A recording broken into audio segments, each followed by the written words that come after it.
You have a fancy shirt. Embroidered with Very Kenko. nice. You know Get Kenko? more of that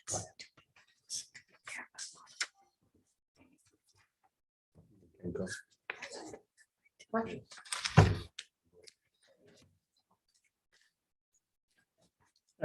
Slide the microphone that way a little bit.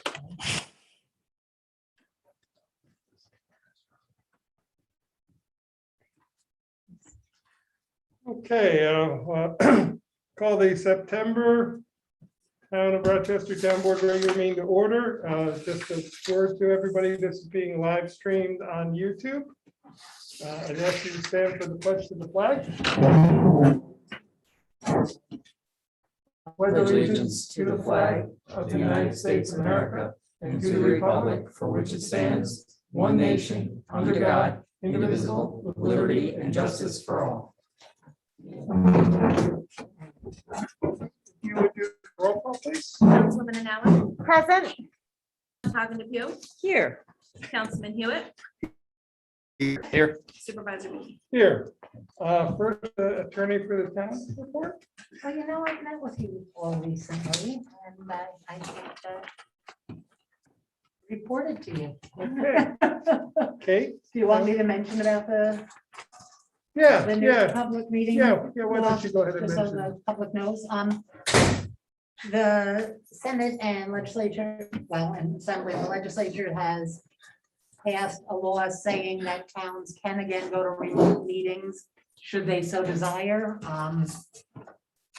And that is good from now until January 15th. So I think the board will watch the numbers right now. Obviously, as you can see, we have plenty of room for at this meeting thus far for the public to attend. But if things start getting tougher in the county or the town, you have the option of going remote. Same rules as before. You have to give the legal notice that it's going to be a remote meeting. You have to give everyone the opportunity to participate remotely. Okay. Town clerk, tax collector report. Anything? Yeah, a couple of things. I have received a resignation from Anthony Matola, constable. And I don't know, I know at the end you dedicate the meeting in memory of various people, and I just want to bring attention to Charles Logan that passed away last week. And if you don't know him, he was a board member in the 70s. And he also received the Pride of Ulster County Award for the Palintown School in 2013. And he was really big in getting that preserved. And he was big in the bicentennial parade in the 80s. So I just wanted to recognize that. No, thank you. I didn't know he had passed. Yeah, and Friends of Historic Rochester is holding their annual meeting on September 17th, and we are going to do it virtually. And it's going to be on Native American culture prior to European settlement in Ulster County. So I think that'll be pretty interesting. They have 2 presenters for that. And we're a month away from Heritage Day, and I'm like super excited because everything is coming together so nicely. The gentlemen that own the train station, they're actually going to do indoor tours and tours of the caboose. And I've been in contact with Madeline, and we have 2 presentations in place already. One's going to be on the butterflies, and another one we're working with the Youth Commission to try to do the release of a rehabilitated hawk. So I find that that's pretty amazing. And we have vendors, music, and we have the antique cars and antique farming equipment that's going to be on display, and just a variety of different stuff throughout the day. So let's just hope that this can still go on. And that's about all I have.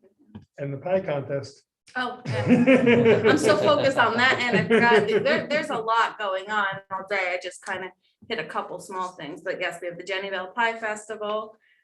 We have Historic Huguenot Street coming out to do 18th century kid activities. The HPC is doing history of the D&H Canal.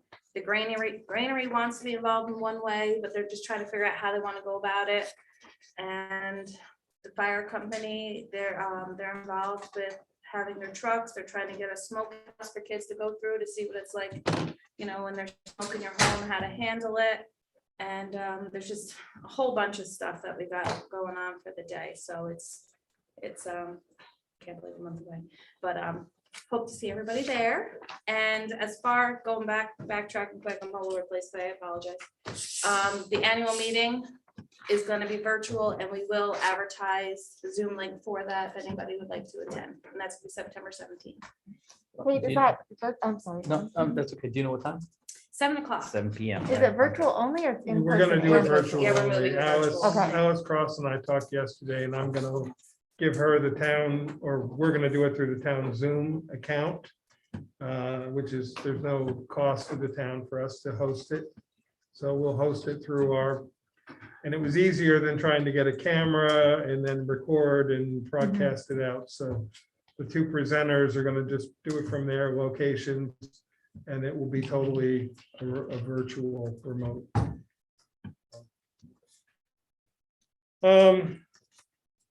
That's it. That's it. Thank you. Jeff was unable to be here tonight, but the highway superintendent report, he would like to thank the town of Marbletown, and I want to add thank you to our town highway employees. You probably noticed the courthouse was repaved last week on probably the hottest day of the summer. But as Jeff put it, well, we didn't have to worry about it hardening up too much with the heat. So it turned out great. Thank you to everybody on that. We fared pretty well throughout the town with the storm of the last couple of days. Had some minor flooding, but nothing that didn't recede. No damage to roadways or bridges. Some minor cleanup of sediment and silt and things, but beyond that, no damage, at least as of this morning when I talked to Jeff. So Do you think this was the biggest flood since the big bridge was built?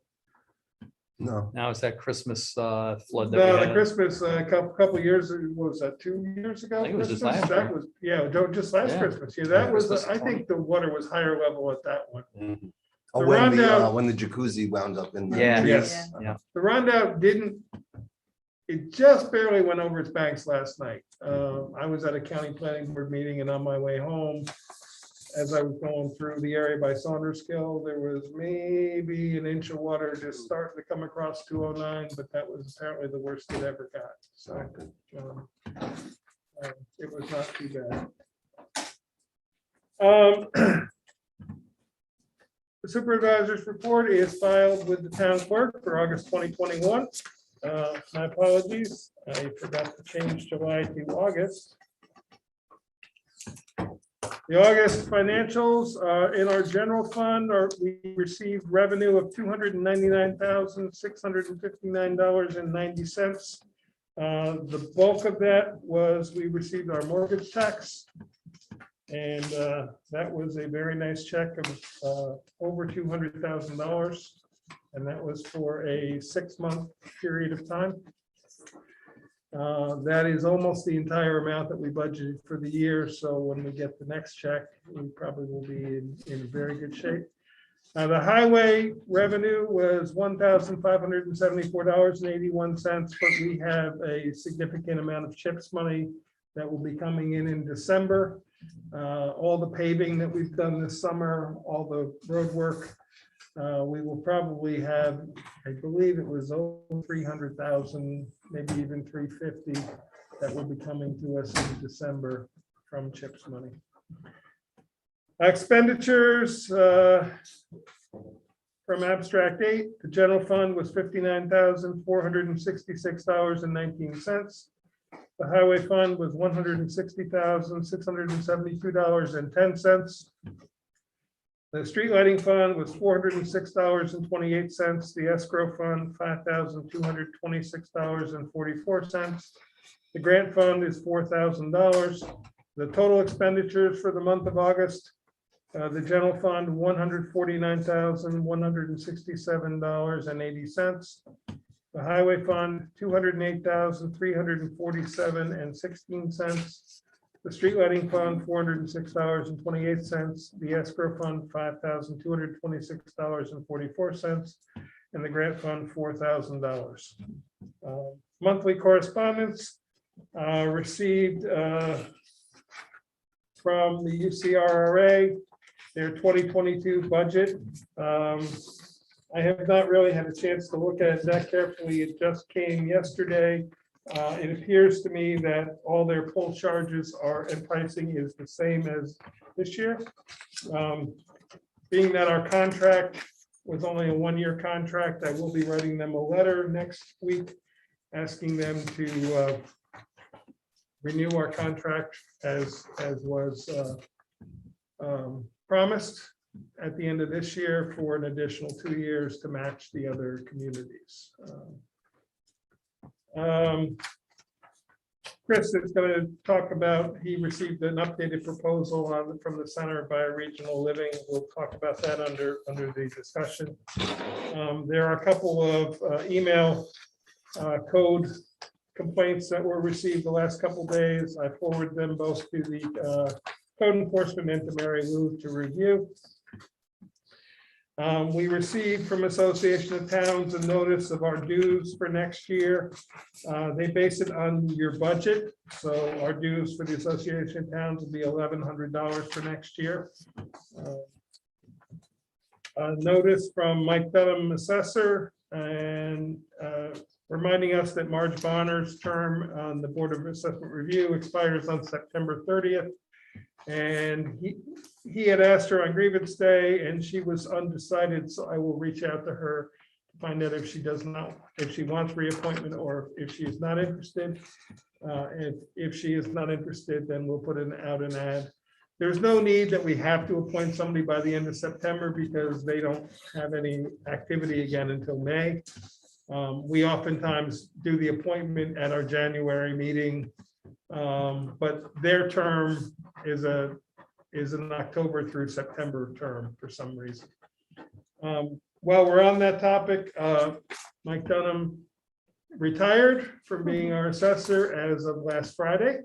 However, he was back at work on Monday because he is filling in as our assessor's aide, who is still out on medical.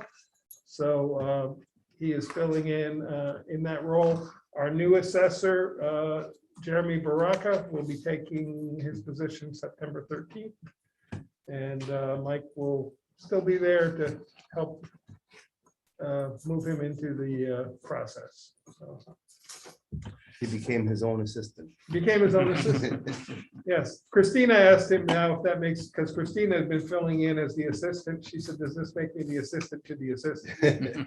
I said, oh, wait a minute, there were too many assistants there. So we received a very nice letter from Partners for Climate Action Hudson Valley. These are the people that sponsored the Local Champions program that we were selected to, and Madeline Russo attended on our behalf.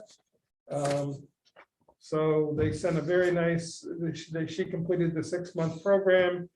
She attended 27 sessions during that time frame. There were also meetings with representatives from Cornell Cooperative Extension.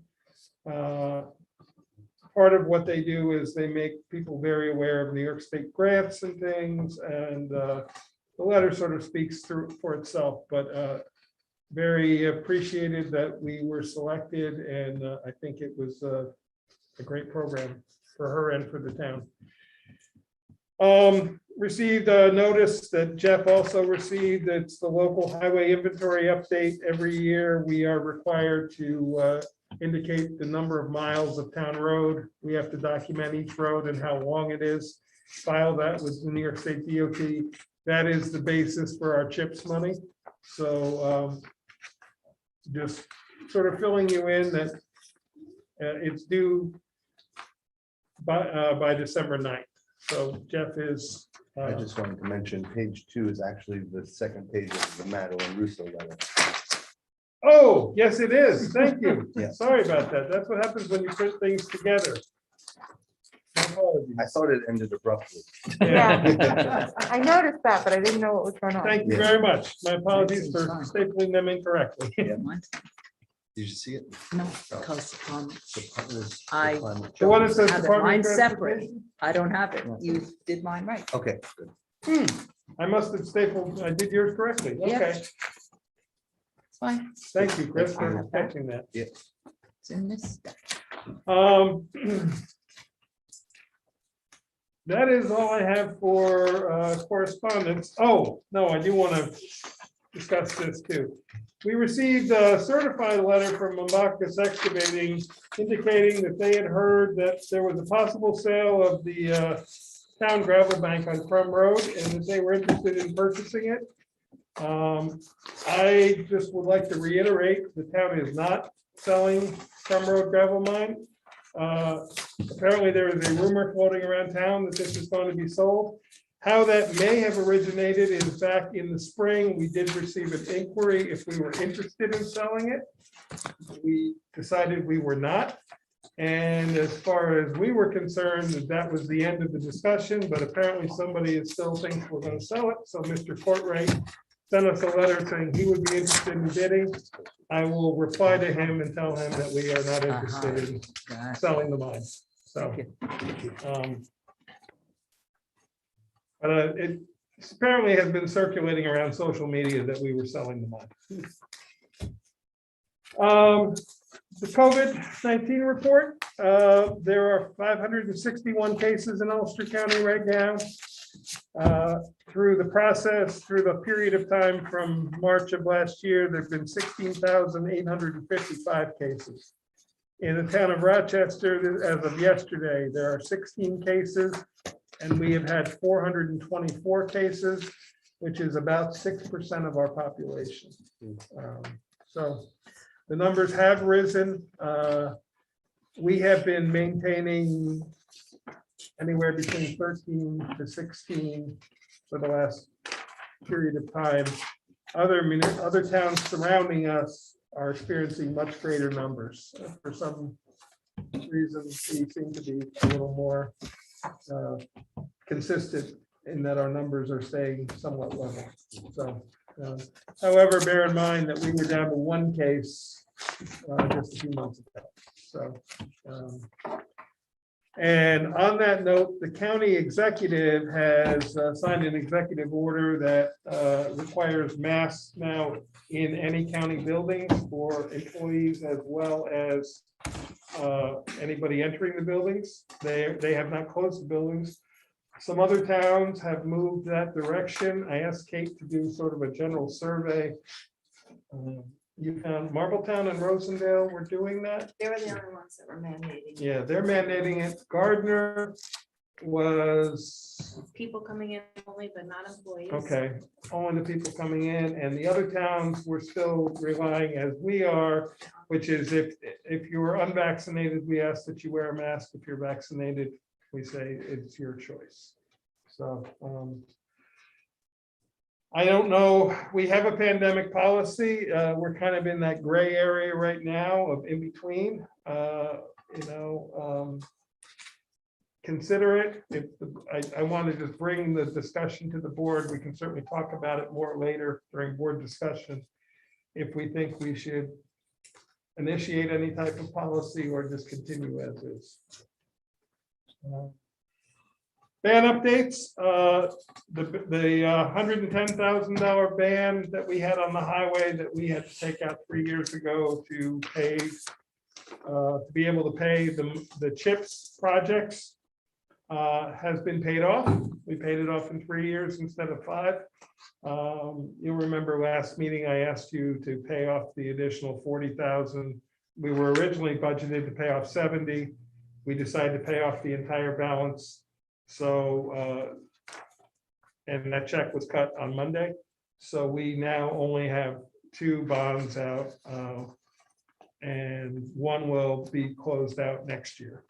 So then all that will be remaining is the Millhook Bridge, 150,000. We're talking about the Sterling National. Yes, so that 110,000 was paid off in full.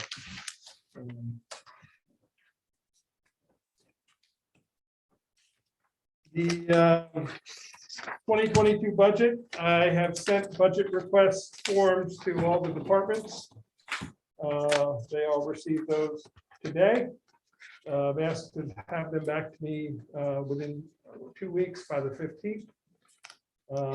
They will then take those numbers and prepare the tentative budget that we'll present on September 30th. And that's actually our workshop meeting, Kate. So I guess that's the meeting we nice. present it Okay, that night. works for me. And Would you like then, me to reach out to the court to be sure that they yeah, they follow up on just this? would have been I sent over today. Did so- email it to each. Well, court and there's clerk no one and- there tomorrow, And, so, and there's judge. court tonight, so. Yeah. So it was emailed to them and they will see it, I'm guessing on Tuesday, the holiday on Monday. Right, that's right. Monday's a holiday, but they're closed Friday, so that's why I'm asking. And I will mention it, I'm meeting with Judge Laflamme and Leanne next week to talk about the JCAP grant, which is due in October. And they would like to apply for something. So we're gonna meet on that Tuesday afternoon to talk about that. Carpeting had been applied for earlier at one point. You may want to know that. Yeah, no, it was applied and denied. That's right, Yeah. but it could be Yeah, and I'm, reapplied. yeah. It was denied because they consider that maintenance and they won't pay for maintenance. They'll pay, they will, yeah, COVID sanitation, maybe it should become a tile floor yeah. to be able to be washed as opposed to a carpet. We are, Sheila and I spoke actually just tonight, and we are going to rent a commercial cleaner, and she's going to give that rug a really good cleaning next Well, week. It's just a thought that because they say it's maintenance, now would it fit under a different category for Possibly. COVID? We can try. That's all we can do is try. Yeah, well, that's why.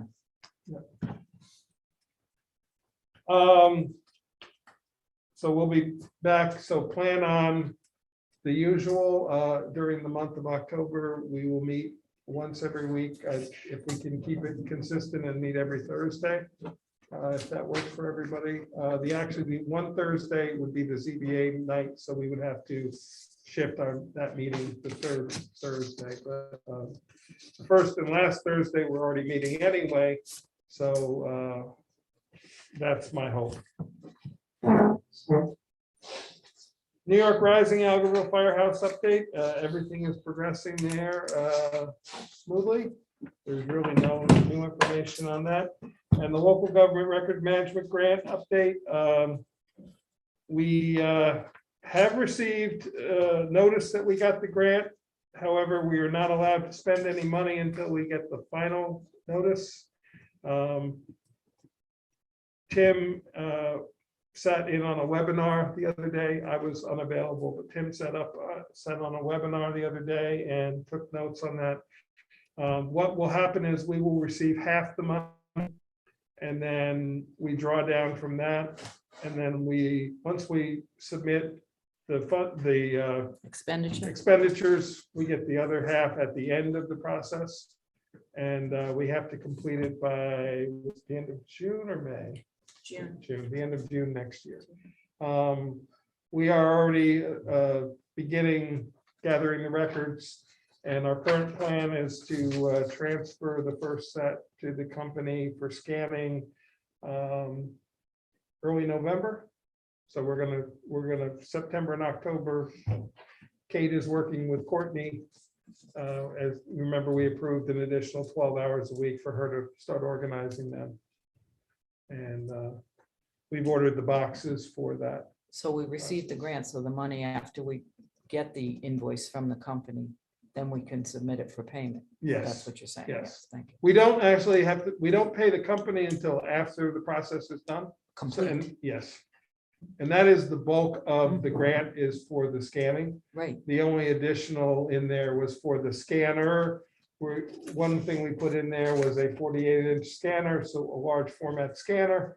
So we can, moving forward, scan our own maps. So we will never have to, in theory, do this again. So which is part of why I believe in looking back, we were the only town or the only entity, it's not just towns, but the only entity in all of Ulster County who was awarded the grant. So it's a nice accomplishment. Liaison reports, Adam, we'll just go around the table. Sure. Start with you. Yep, I was just looking, unfortunately, I didn't get the report until late, so I gotta read it off the phone here, but constabulary, court is mostly open. The constabulary answered 20 direct calls for service and other duties in August. These included 12 neighbor and quality of life complaints, 5 residential traffic complaints on Cherrytown, Clay Hill, Sampsonville, and Towpath roads, as well as Whitfield Road. 3 environmental complaints, Rochester Center, Kaiser Reich, and Old Kings Highway, and 6 new building department violations. There were 0 new court cases open, but 16 court proceedings remain open and 0 court proceedings were closed. Interesting occurrences. It's been another busy month. During the month, traffic and parking condition complaints from residents have remained constant. One of our officers was able to identify and confirm a warrant for an active current warrant on a level 2 sex offender. Working with the Port Jervis Police Department and the Ulster County Sheriff's Office, our constabulary arranged for the individual to be picked up and remanded to custody with no force used. Again, trespassing on residents' properties in many areas of the town is still an ongoing issue. Complaints regarding garbage being dumped on residents' properties, vacant lands, and on several local roads have been steadily increasing this month. Neighbor-to-neighbor complaints have decreased somewhat this month, with a notable exception of an increase with noise complaints. Due to the COVID-19 pandemic and the rise of its variants, we continue to have limited direct contact with complainants, with a proportional increase in direct phone calls. And that's from Chief Rich Miller. Unfortunately, Ashley and I have been missing each other. I was on vacation one week and then she went to the same place. So we're like ships passing in the night, but it seems like our summer program went off wildly successful. The kids looked like they had an outstanding time. The places they went, the things they did were exceptional this year. And Ashley and her staff, again, another great year of summer camp. Yep. And then as far as the playground equipment, again, I don't know if we want to talk about that now or. We'll wait till we get to the resolution. Okay. Yeah. Super. That's everything I got then. Okay. Aaron? I don't have much. We have the appointment we made to this transfer station. That individual started this week. So we have a new face there. And that's all I have with the transfer station. They sent the UCRA sent their budget around. So I know that we're eager to check in about the contract renewal. And the zoning board of appeals, I think last month had two agenda items that were open applications. So that was the busiest meeting they'd had in several months. And I think that's all I have. Yeah. With the court, of course. You sent them their budget things today. I'll touch base with them so that they get something back to us this year. I know one of the clerks will be out for surgery in September. Okay. Okay. Today, Judge Shaheen was holding court, and we have spoken in the past that Judge Laflamme is a very tough taskmaster, and that continues. And that's basically what I have. They are catching up. Obviously, there's more court nights. They are getting caught up. doing a great job catching up, given the backlog of cases. So, as a matter of fact, as I was doing their budget this year, I had to double check the revenue number twice to make sure I was not missing a number. It was considerably lower than usual. Not that it's for revenue, but it still was a very telling indication of how much the court was closed last year. So then, and how are the fines being applied? Do we know that? from the This reports? year? Yeah. No, we are right on track with our normal numbers this year. So everything seems to be playing catch up. As a matter of fact, I think we're going to exceed what we had budgeted because we didn't. Last year, we were doing the budget, we didn't really know, it was kind of a guess. So I believe we're going to exceed the amount that we had budgeted for. Chris? Usually the Environmental Commission does a monthly lecture, the third Thursday, but they skip August because a lot of people are out of town. But they've been working with Kate on the pollinator education for Heritage Day. As we saw, Madeline got her local champion certification, 6 months of training. And not only did she meet with experts from Cornell Cooperative, but also an engineer from TIG and Bond, where she got training on practicalities of projects in our town as far as the Environmental Commission is concerned. We have volunteers coming to the 34-acre parcel on Route 209 to do some invasive species removal again. The last time it was a lot of talking and education around invasive species, but this time John Messerschmidt's whole crew from Hudson Valley Native Landscaping is coming, and we're going to make a lot of quick progress on removing invasive species, but only on the marked trails so that there won't be people all over the property disturbing anything. And is it during the liaison report or town board member time that we talk about the proposals? Why don't we do that under the discussion? Is that okay? Oh, sure. Because it was still kind of an ongoing discussion. Yeah, from last. Okay. And that's all I got. Okay. I've already spoken about the assessor. Planning board continues to be very, very, very busy. I don't remember how many agenda items they had last month, but it was less than 10, but Yeah, it was very high single digits. They have had some issues with people people on the agenda not attending, and they're trying to make it clear to the people that they do need to attend, that the meetings are not virtual at this time, although who knows what it may bring in the future. But some applicants have not attended, but those agenda items have been moved to the next month. And that's really about it. Any town board members have any issues that we haven't discussed or anything that you'd like to bring up? Okay, with that, we'll move into public comment. Anyone wish to speak tonight?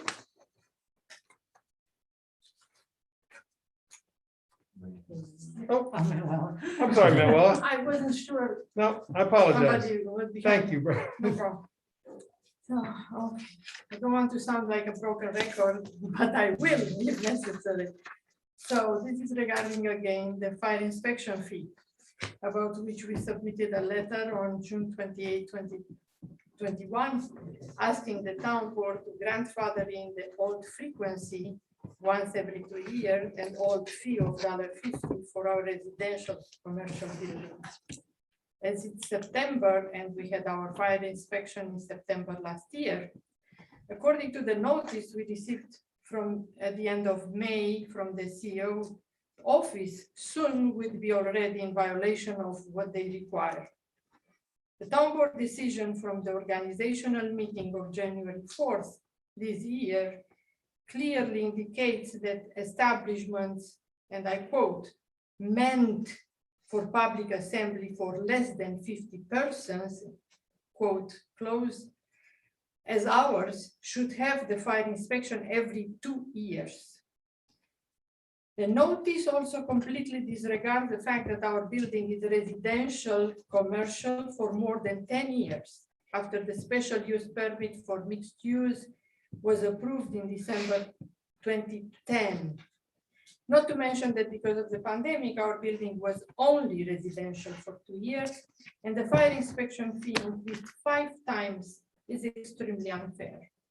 Please consider our request and approve that the old fee of $50 and frequency of fire inspections every 2 years are grandfathered in for all buildings. Thank you. I will follow up again with the code enforcement office. I did ask them to look at it again, so I will follow up back up. Thank you.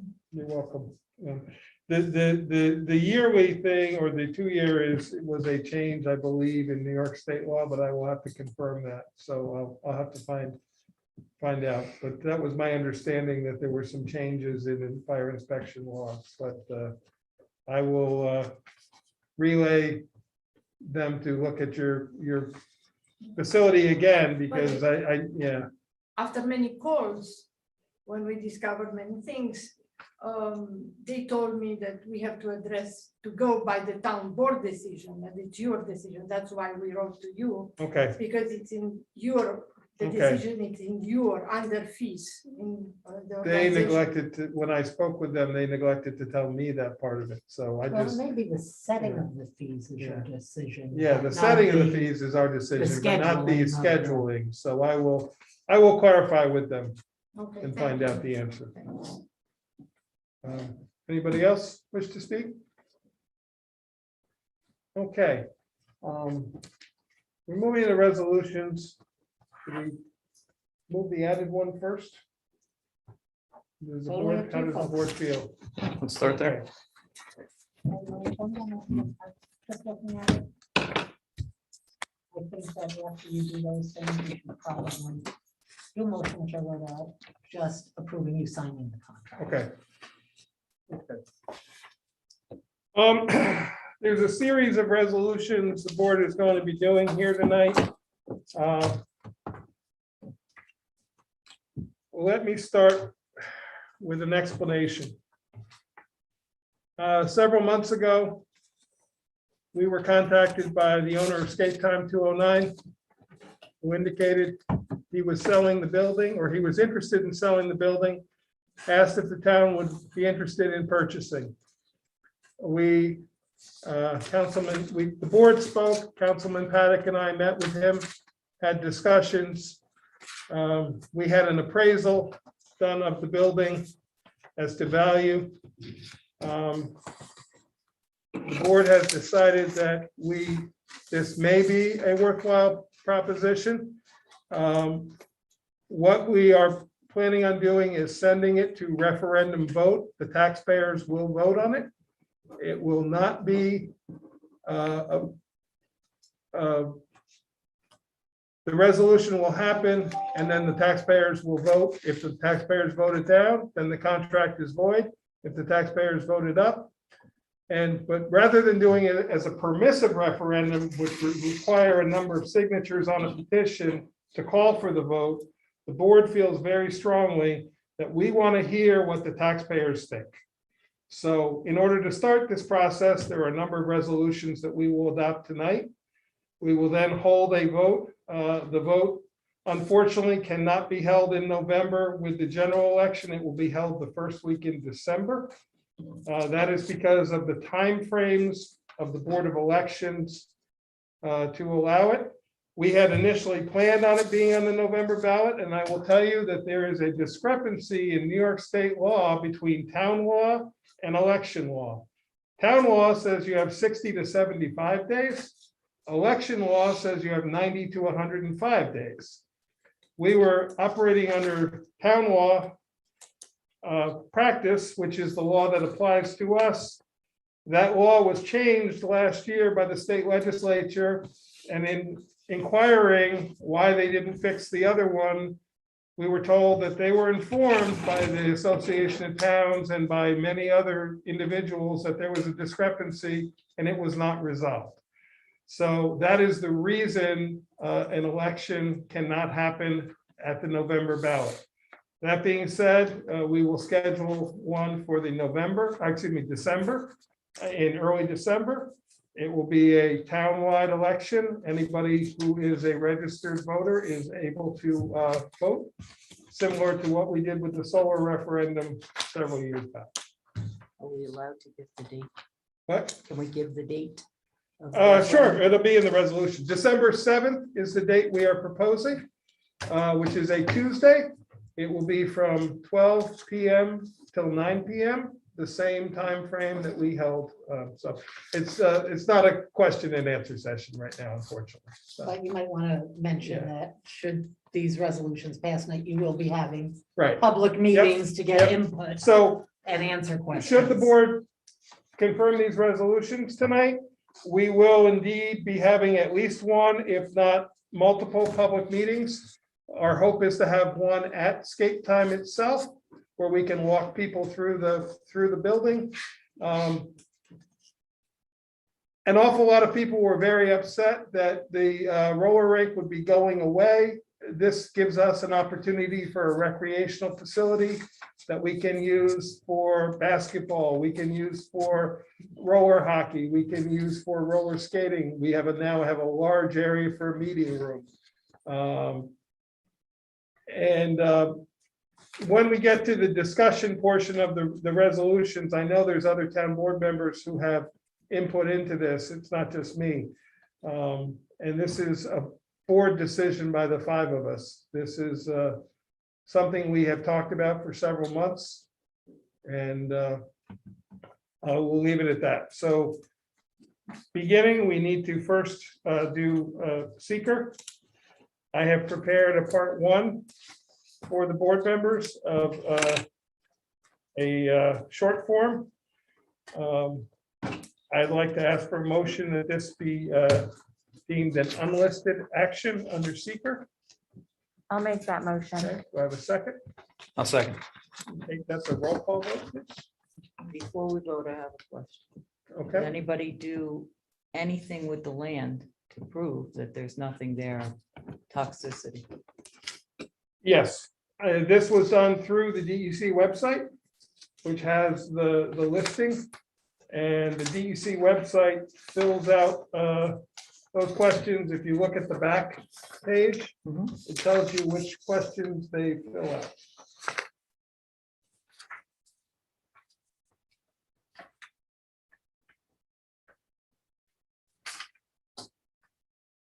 And also, we would be doing an environmental study as well prior to purchase. Okay. Councilman Allen, Aye. Councilman Hagen Depew, Aye. Councilman Hewitt. Aye. Councilman Paddock. Aye. Supervisor Brayton. Aye. Next, the part 2 is what the board goes through together. I'm going to read through it. Will the proposed action create a material conflict with an adopted land use plan or zoning regulations? I've checked no or small impact. Remember, this is the seeker on the purchase of the land and the property.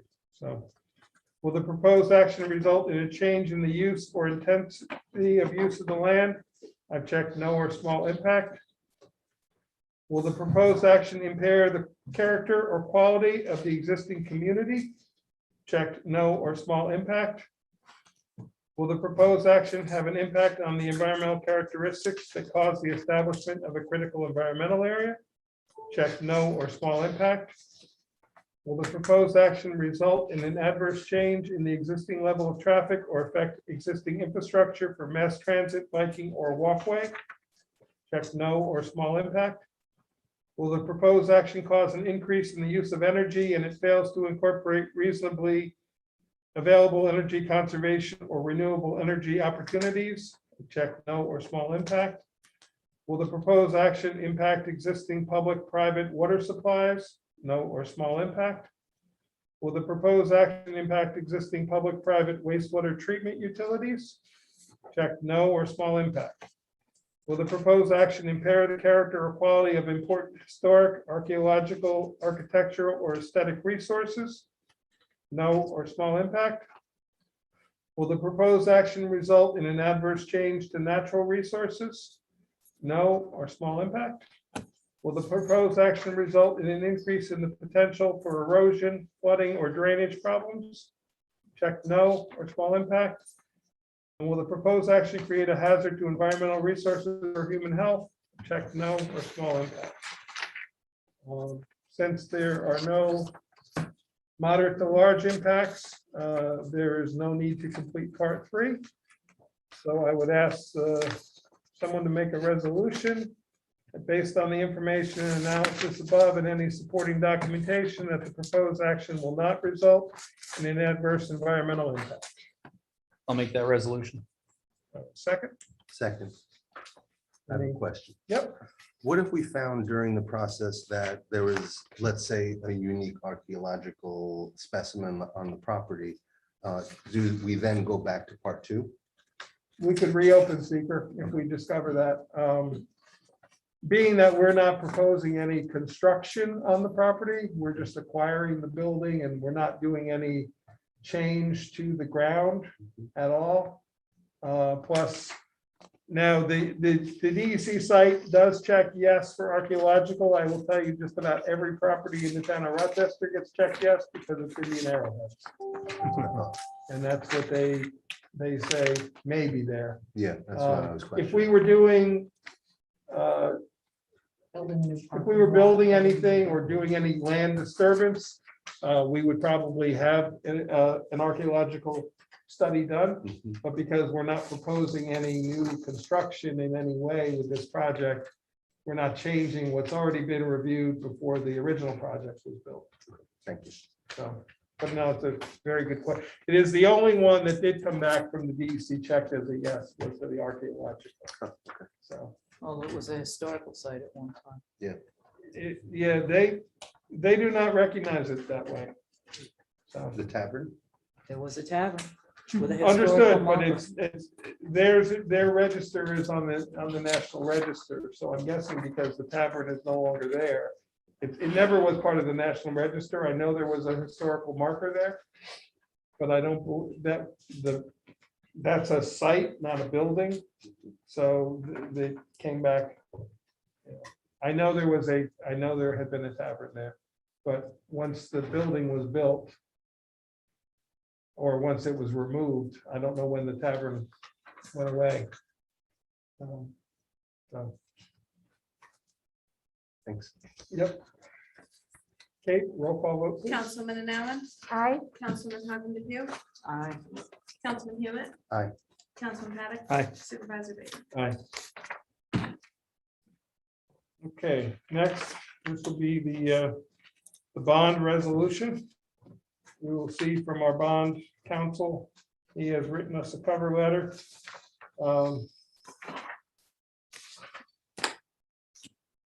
We are, he's notating that we are doing this as a mandatory referendum instead of a permissive referendum. At our own motion in accordance with section 94. He confirms that the vote must take place no less than 90 nor more than 105 days after the adoption. And December 7th is 96 days. He confirms that we will need to check with the County Board of Elections as to any requirements they may have.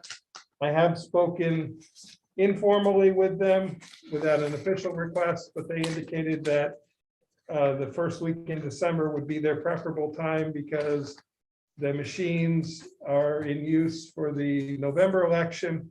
And in case there is any challenge to any of those votes, those machines potentially wouldn't be available until then. But by December, they would be. We didn't want to do it the second week in December because we didn't want to intrude into the holiday season. So the first week of December seemed to be an appropriate day. Chose Tuesday because that is the day our elections normally are. People are in that mindset, so. They say that the notice needs to be published and posted on the town clerk signboard at least 10 days prior to December 7th, 2021. And Kate, Mary Lou spoke with the board earlier that perhaps we might want to post the notice twice. There's nothing in the law that says we can't do that. So we'll coordinate. We want to wait to post notice until after the contracts are signed. And then we get everything in place, and then the contracts become available for anyone who wants to come view them. They recommend posting on the town website, and they say seeker is necessary prior to adoption, which we just did, and that confirms that it's an unlisted action. So this is the resolution. at a regular meeting of the town board of the town of Rochester held, oh, this is just the, that's the notice that Kate has to fill out, I'm sorry. So the bond resolution dated September 2nd, 2021. Resolution authorizing, subject to mandatory referendum, the acquisition of an approximately 5.96 acre parcel of land and the building thereon in and for the town of Rochester, Ulster County, New York, at a maximum estimated cost of $2,060,000, and authorizing the issuance of $2,060,000 bonds of said town to pay the cost thereof. Whereas all conditions precedent to the financing of the capital project hereinafter described, including compliance with the provisions of the State Environmental Quality Review Act, have been performed. And whereas the capital project described herein has been determined to constitute an unlisted action as defined under regulations of the state of New York, promulgated pursuant to the State Environmental Quality Review Act, which it has been determined will not have a significant adverse impact upon the environment. And whereas it is now desired to authorize such capital project and its financing, now therefore be it resolved by the town board of the town of Rochester, Ulster County, New York, as follows. Section 1, the acquisition of approximately 5.96 acre parcel of land and the building thereon, including appurtenance thereto, located at 5164 Route 209 in Accord, New York, for use as a town recreational and administrative facility in and for the town of Rochester, Ulster County, New York, at a maximum estimated cost of $2,060,000, is hereby authorized subject to mandatory referendum. Section 2, it is hereby determined that the plan for the financing of the aforesaid maximum estimated cost is by the issuance of $2,060,000 serial bonds of said town, hereby authorized to be issued therefore pursuant to the provisions of the local finance law. It is hereby determined that the period of probable usefulness of the aforesaid class of objects or purposes is 30 years pursuant to subdivision 94, based on subdivisions 11A and 21A of paragraph A of section 11 of the local finance law. It is hereby further determined that the maximum maturity of the bonds herein authorized will exceed 5 years. The faith and credit of said town of Rochester, Ulster County, New York, are hereby irrevocably pledged for the payment of the principal of and interest of such bonds as the same respectively become due and payable. An annual appropriation shall be made in each year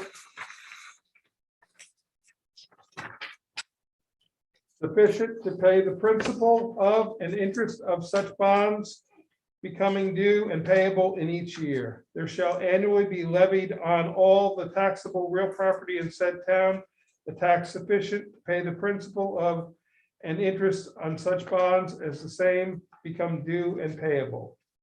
Section 5, subject to the provisions of the local finance law, the power to authorize the issuance of and to sell bond anticipation notes in anticipation of the issuance and sale of the bonds herein authorized, including renewals of such notes, is hereby delegated to the supervisor of said town, the chief fiscal officer. Such notes shall be of such terms, form, and contents, and shall be sold in such manner as may be prescribed by said supervisor, consistent with the provisions of the local finance law. Section 6, all other matters except as provided herein relating to the bonds herein authorized, including the date, denominations, maturities, and interest payment dates within the limitations prescribed herein and the manner of execution of the same, including the consolidation with other issues, and also the ability to issue bonds with substantially level or declining annual debt service shall be determined by the supervisor, the chief fiscal officer of such town. Such bonds shall contain substantially the recital of validity clause provided for in section 52 of the local finance law, and shall otherwise be in such form and contain such recitals in addition to those required by section 51 of the local finance law, as the supervisor shall determine consistent with the provisions of the local finance law. The validity of such bonds and bond anticipation notes may be contested only if, one, such obligations are authorized for an object or purpose for which said town is not authorized to expend money, or two, the provisions of law which should be complied with at the date of publication of this resolution are not substantially complied with, and an action, suit, or proceeding contesting such validity is commenced within 20 days after the date of such publication, or three, such obligations are authorized to violate in violation of the provisions of the Constitution. Section 8, this resolution shall constitute a statement of official intent for purposes of Treasury Regulations, Section 1.150-2, other than as specified in this resolution.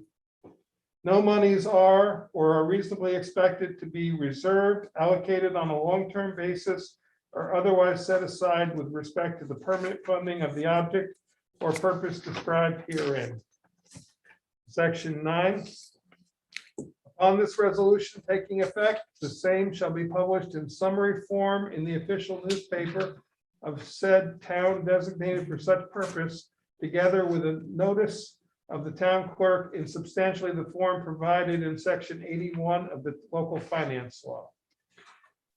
Section 10, this resolution is adopted subject to referendum and pursuant to the provisions of section 94 of the town law.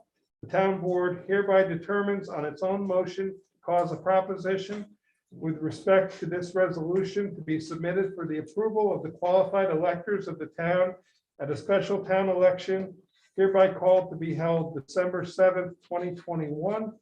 And the following proposition is hereby authorized to be submitted at said special town election to be held December 7th, 2021. Proposition.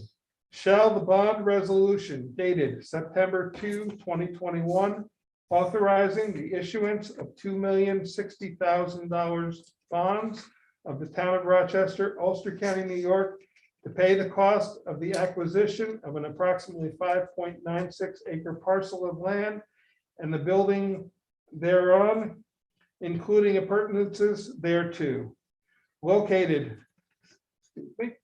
at 5164 Route 209 in Accord, New York, for use as a town recreational and administrative facility in and for said town at a maximum estimated cost of $2,060,000, providing that the period of probable usefulness of said class of objects or purposes is 30 years, and that the maximum maturity of such serial bonds will exceed 5 years, delegating to the supervisor the power to sell and issue such serial bonds and to authorize the issuance of and to sell bond anticipation notes in anticipation of the issuance of and sale of such serial bonds, pledging the faith and credit of said town to the payment of the principal of and interest on such obligations, and providing for an estoppel provision be approved.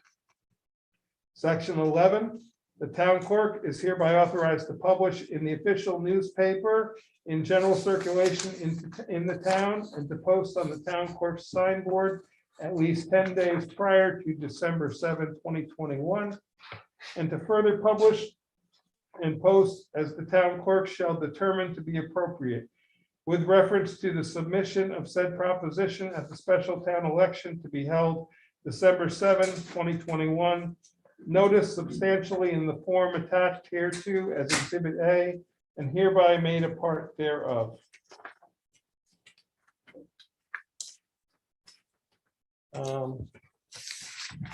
That is the resolution.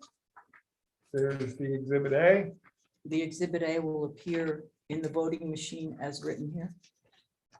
The proposition The proposition portion of it. of it. Yes. That is correct. And that is the notice that the town clerk will post is the Exhibit A. That is the notice that will be posted in the newspaper and on the website and wherever else we choose to post it. Okay, with that all said, I'd ask for a motion.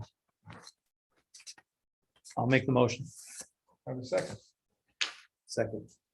Okay, discussion. I'm gonna just give each board member an opportunity to speak to the board and also indirectly to the public, if anybody wishes to. Councilman Paddock, want to start with you? Oh, thank you, Mike. When we took a look at the conditions of the buildings in the town of Rochester, we know as the town continues to grow, our town government continues to grow, and we're starting to exceed those limits. We took a look at the building condition survey that was part of our budget for 2021, and we have some decisions to make going forward.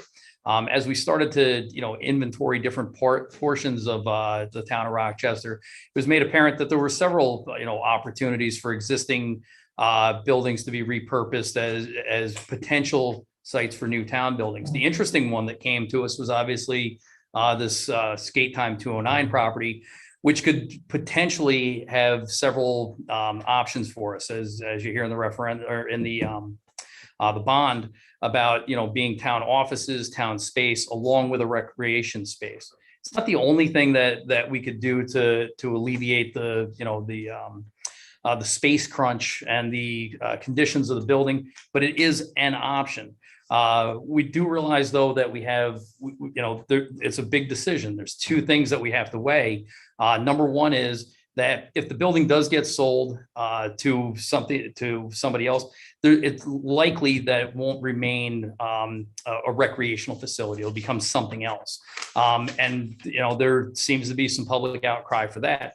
But at the exact same time, in a way that it's more building than we potentially need here for what the town needs. So what's exciting about the proposition is that we get to weigh out this with the public. The public gets to decide: do you want to have a recreational facility in the town of Rochester while we're solving our infrastructure and our spacing problems?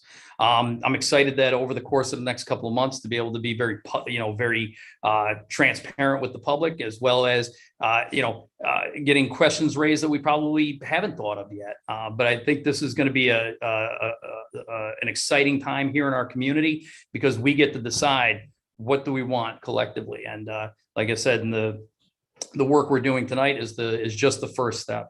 So thank you, Mike. Aaron? Well, I think you said it well, Councilman Paddock, that this is an option to solve a problem that we have, and that I think the board, especially, we've been looking at this problem very directly since we received the building condition survey, which came with a $5.3 million price tag at the bottom, just to repair the buildings that we have outgrown, this is now our town hall space at the community center, because we've turned what was our town hall into offices.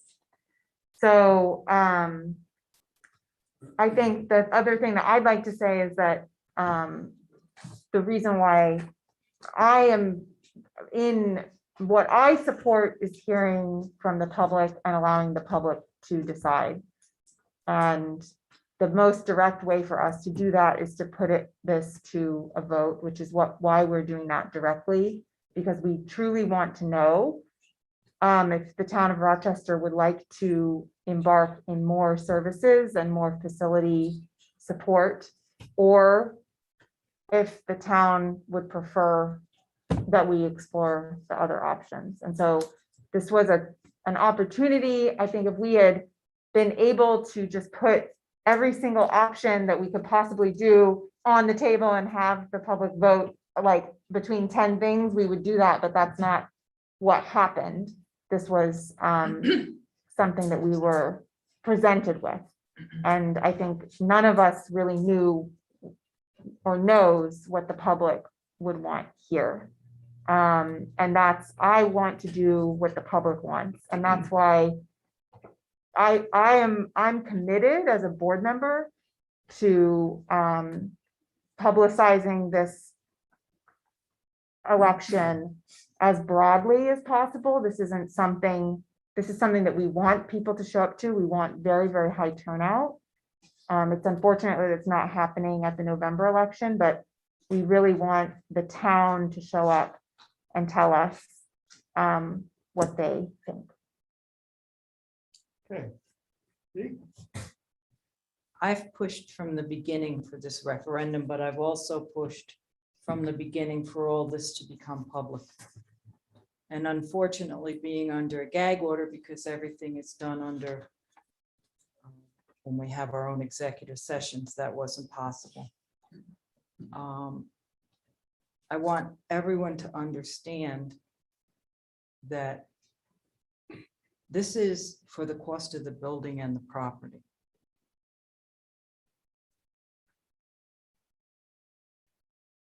If, and so the public understands that if this goes to referendum and fails, of course, obviously this bond does not continue. Okay, if the referendum passes, you've paid for a building and property. But there will be another forthcoming referendum to make this building feasible for offices. Now, our $5.3 million study that was done, I believe is the figure. I believe because of prevailing rate entities and what has to be done to the building to bring it up to use, if we decide to do a second floor, it has to be usable by handicapped people, and therefore that has to be built in at the time. And it's my feeling that this building is going to cost, and I've said this from the beginning, $5 million. So not only does the public need to know that they're voting on their building and the property, but there will be another referendum coming to them for more money. So I'm happy, I'm thrilled that this is finally going public. I can't even tell you. I don't like having a gag in my mouth. It doesn't suit me. For anybody that knows me knows that.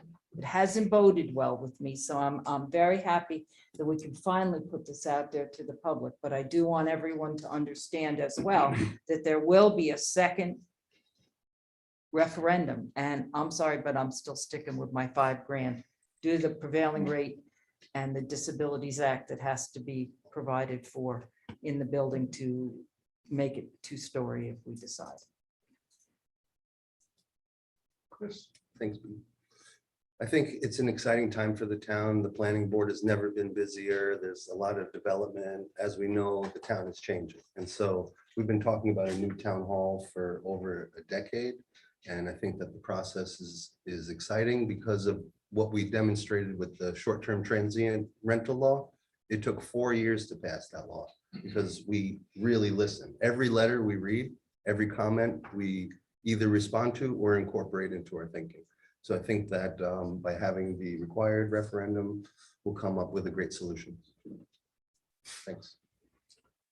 So when this first was presented to me and this phone call came in, I don't know, somewhere around Memorial Day, early June, in that vicinity, it was certainly unexpected.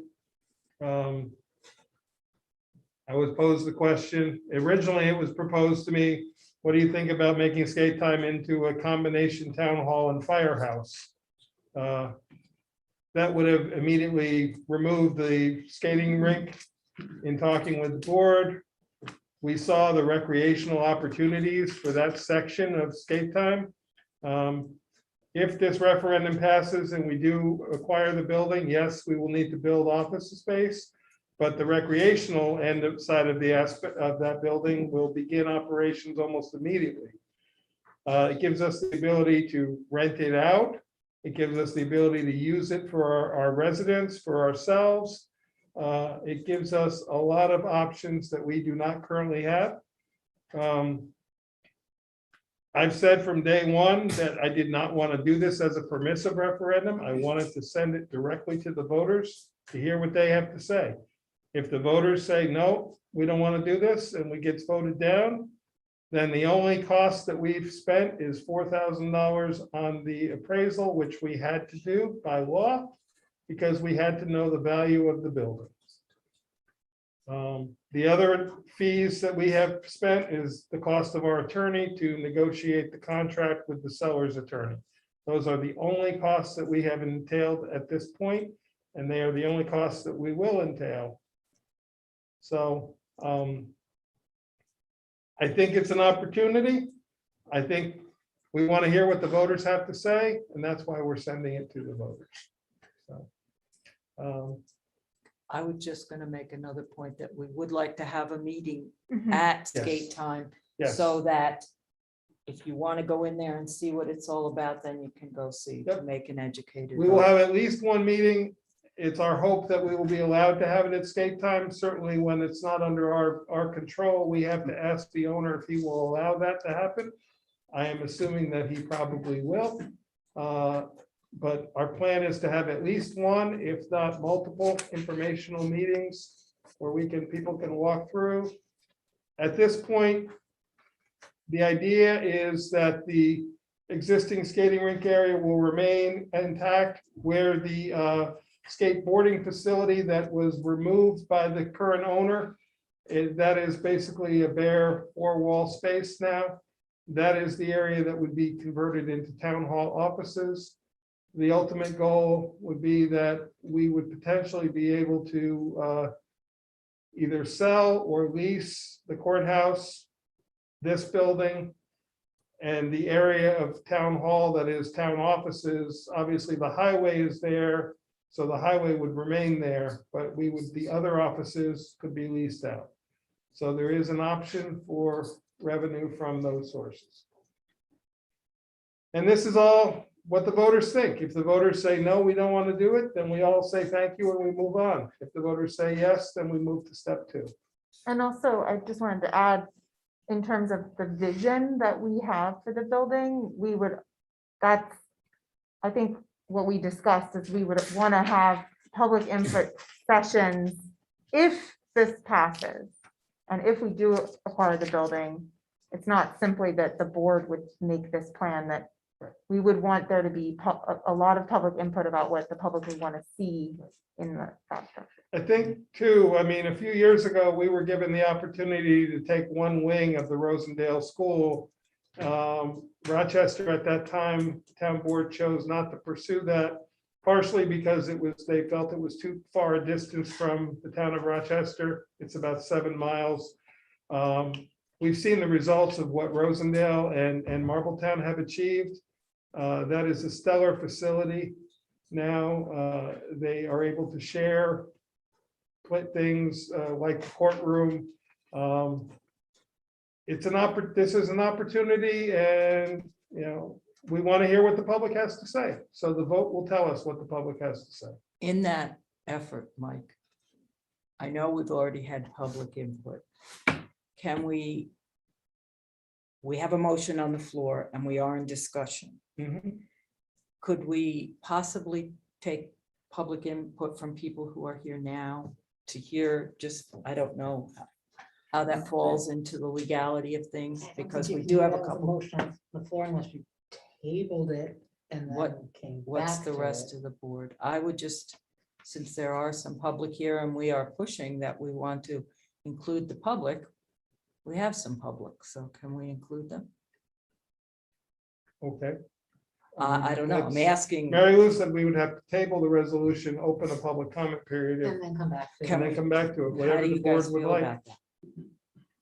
Sounds good. Okay, Okay, it's Thank not gonna be a question and answer session. No, now, I it's just- gonna be if people want to make comments. okay, that's fine. Okay. So yeah. we need a motion to table this. I'll make the motion to table this for some public discussion Okay, I'll second it. or public input, not okay. two-way. Kate, I'm not sure. Public input, I guess. All in favor? Hi. Opposed? Thank you. Okay. Let's set a reasonable time frame of 10 minutes. Okay. Does that seem reasonable? Now that I've done this. Okay. let's see. Does anyone wish to speak? Okay, thank you, Mike. Just wanted to ask a question. What was the appraised value of the building? We talked about appraisal, but we just. $2,100,000 I couldn't hear you. Sorry. 2 million, was it 125 or 150,000? I can't remember right off the top of my head. It was One higher than we're 30. paying. It was Higher than what higher we're than the paying. purchase Higher price. than- 2,135,000. 130 or 135, because I we took I half. will, I will look it up Yeah, right. we It was took 2,100,000 half of the- something, and I just don't remember the other two numbers. My It was apologies. slightly more. That's close enough. 60 and 60 is 120, so maybe it was 2,120,000, because we took half of the equity. Okay, No, because we were, before that, we were under 2 million, so I think it was 130. 130, and it I'm should be gonna tell you in 65. just a second here, sorry. 62. My guess is the most important question is going to be how taxpayers are going to be affected. How much is going to be extra? So that for the cost of the We building, retired, of course, we want they used to have but Yep. if we cannot afford, we will calculate all that prior to the we don't get a referendum, dollar extra. but With the inflation and everything goes for the health insurance. the appraisal was 2,125,000. okay. So when you do the tax calculation on per person in the valley, it's Because going we did to 60, it include would have been 62. 5 million, the total to get a renovated plus. Well, the 5 million at this point is one council member's estimate. That's my estimate. Right. but I'm saying, Mine, I'm not an when you finally- engineer. you Finally make it to the public, what's gonna cost per taxpayer, you're gonna include the renovation. of We the will building. include an estimate. I'm not, Okay. I don't know what that estimate will I be. understand. Yeah, part of the reason we did not want to go to architects yet is we would be expending more money. Sure, absolutely. We wanted the taxpayers to decide first, do we buy it or do we don't buy it? We're being completely transparent in that we will need to do another bond resolution of some kind. Yeah. We also, as Adam said, we had the repairs of all the other building facilities, and that's just repairs, not even any replacement, came in at over $5 million. So, Actually, it was. The other, Yeah. oh, I'm sorry. Oh, I was gonna say, in terms, this is no guarantee, but there is a lot of state grant funding that's available to create facilities like this that we would be, so like, we would try to look at that. There's a lot of grant money on their upgrades. The other thing to keep in mind is the build out would be primarily for the office space. It's 4 blank walls in there right now. So we don't estimate that the cost of that renovation would be that much different than building another building that we would be considering anyway. So, but it's, but again, we don't have a number on it right this second. In all honesty, to say let's lease these buildings out, no one's coming to this town to lease these buildings. Why wouldn't we just put an addition off of our existing building, leave that building alone, let the owner sell it, and at least have some kind of tax revenue coming in instead of taking that building away and taking it off the tax roll? that is one option. And we, as we And said, addition is not gonna cost you $2 million. and that, I understand that is one of the options that we have discussed, and we wanted to approach this option with the taxpayers to see what they think. If the taxpayers vote no, then we will probably pursue the one you just mentioned. Addition on. But it's not just about, we can do a lot of things for space. There's a lot of options. What this allows the community is a community recreational space that would not normally be afforded to us ever. So if somebody else built that and decided to make it a warehouse, then, we don't get that. So the question that the public's going to answer is it worth it? And that we don't have the answer to. That's what we're going to decide as a community over the next couple of months. And it's exciting, I think. I think we're not just gaining a town hall, we're gaining a town hall and a recreational space and a large gathering space. We've seen the events that have taken place at Skate Time, all the way from Sergeant Farrell's funeral. Yeah, before the pandemic, let's not forget, something like we learned a big lesson. That's why they sell it, because they cannot do anything. So we cannot count on income of something from, let's say, huge crowds events. We cannot count on that. And also, let's remember, you just changed our youth commission name from youth to recreation commission because we don't have that many youth. I believe the population of the town is getting older. So, Well, we changed it because they were also dealing with adult and senior. That it wasn't just because Oh, they okay. weren't, oh, yeah, that's why we changed the name. Also, I think it's important to note that as we have public sessions, Michael's idea will be put on a board because it's a good idea. And then we'll incorporate it into all of our thinking. Let's, instead of us responding, I saw another hand over I just here. had one comment. The upkeep, the maintenance, the insurance, everything that goes along with owning another piece of property for the next, God knows how many years, is gonna fall on the burden of the taxpayers for this building that, again, this gentleman over here made an excellent point about if it stays private. I like what he said. I like what he said. It's gonna cost us a lot more money over the long term to own yet another building that we're gonna have to maintain, repair, insure, et cetera. Understood. And we already have all these buildings. There's no guarantee you're gonna be a landlord for all these other buildings. You say you're gonna rent out to whom? Question mark. We don't know Yeah. that. And you're still gonna be paying the maintenance and the upkeep and the repair and the electric and the insurance on all these other buildings that may sit vacant at the taxpayer's expense. I really think we all, again, need to consider all that. Right. I'm not poo-pooing anything, Mhm. but I think those things need to be really thought of. And everybody in the town needs to be Understood. aware of that. Understood.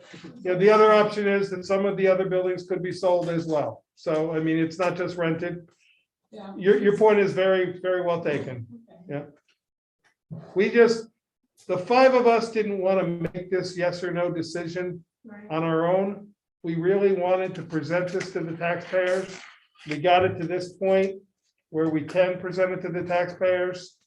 And this is the fairest and the best way we think we can do it, by sending it out to an actual vote Well, no, where everybody gets to say yes or no. with that amount of money that you're asking, I don't think you really could do it any other way. Absolutely. And that's why we did not want to even consider it any other way. So, Understood. Thank you. yeah. There are obviously a lot of potential alternatives here that can be combined in different ways. And for we, the public, to look at this intelligently, we're gonna need to have some prices put on some of those pieces. And I'm not sure what you're planning to do with that to help us look at it, because it's a good point. You're taking a piece of property off the public rolls, but you may be putting other pieces back on. There may be rental income from part of skate time or some private office space or something like that. There are different options for state money. And there's a lot of these price tags are gonna have large question marks attached to them too, which is just the nature of any new deal that comes with the territory. But to the extent that you can give us some intelligent pricing out of different parts and looking at different options, so we can have an informed discussion rather than people having their completely different concepts and ideas and stuff going on social media and whatnot. It would be tremendously helpful. And to clarify too, this is planned to be paid off over a 30-year period, just like similar to like a home mortgage would be. So the cost of the building and the interest based on the interest rates, which now are incredibly favorable, would be about a $70,000 increase total in the amount, which we can easily calculate what that would mean.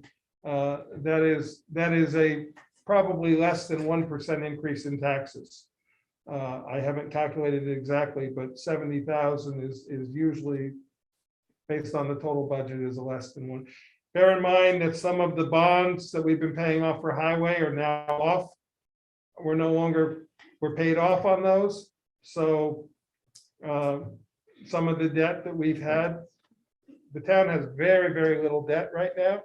And what little we have is we've worked very aggressively to pay it off. So, but we will try to, as best we can, have all those real numbers for the people. Some of the real numbers are gonna be tough to get. Some of the real numbers. Because will you're be- gonna have to pay an architect and an engineer to Correct. get them, so I don't know how. Correct. Some of you just don't know. I mean, most Some of them, Exactly. we just will never know. We will have no idea what the cost to heat that building 20 years from now is gonna be. We 20 won't years, know. no, but we Yeah. could check to see. Yeah. 2 years, last 2 years. Sure, sure. We absolutely can find out the cost of what it's been to heat it in the past. We can, Electric. many things we can. I don't find know out. if the heat is electric. I don't know. But I think what, even like, obviously, this is 7 members of our town, so it's not all the voters. But this discussion that we've just had is like exactly what Mhm. we need, because Right. we, and any members of the public watching can write to us and let us know what they want to hear and what they want out of a public information session, so that they can be informed. And then also, I think it's like any conversation, regardless of how the vote goes, if the board passes this resolution tonight, regardless of how the referendum would go, we will have learned an incredible amount of information, as long as we're continuing to have this communication and discussion. Like I say too, a picture's worth 1,000 words if we can get people in that building. Yeah. We will strive to get as many questions answered prior to the vote as we feasibly can. Yeah. Obviously, there are some expenses that we won't be able to put a number on. There are many that we can. And we will strive to get all those. There was a question in the back of the Yeah. room. It's a quick comment, actually, it's not a really question.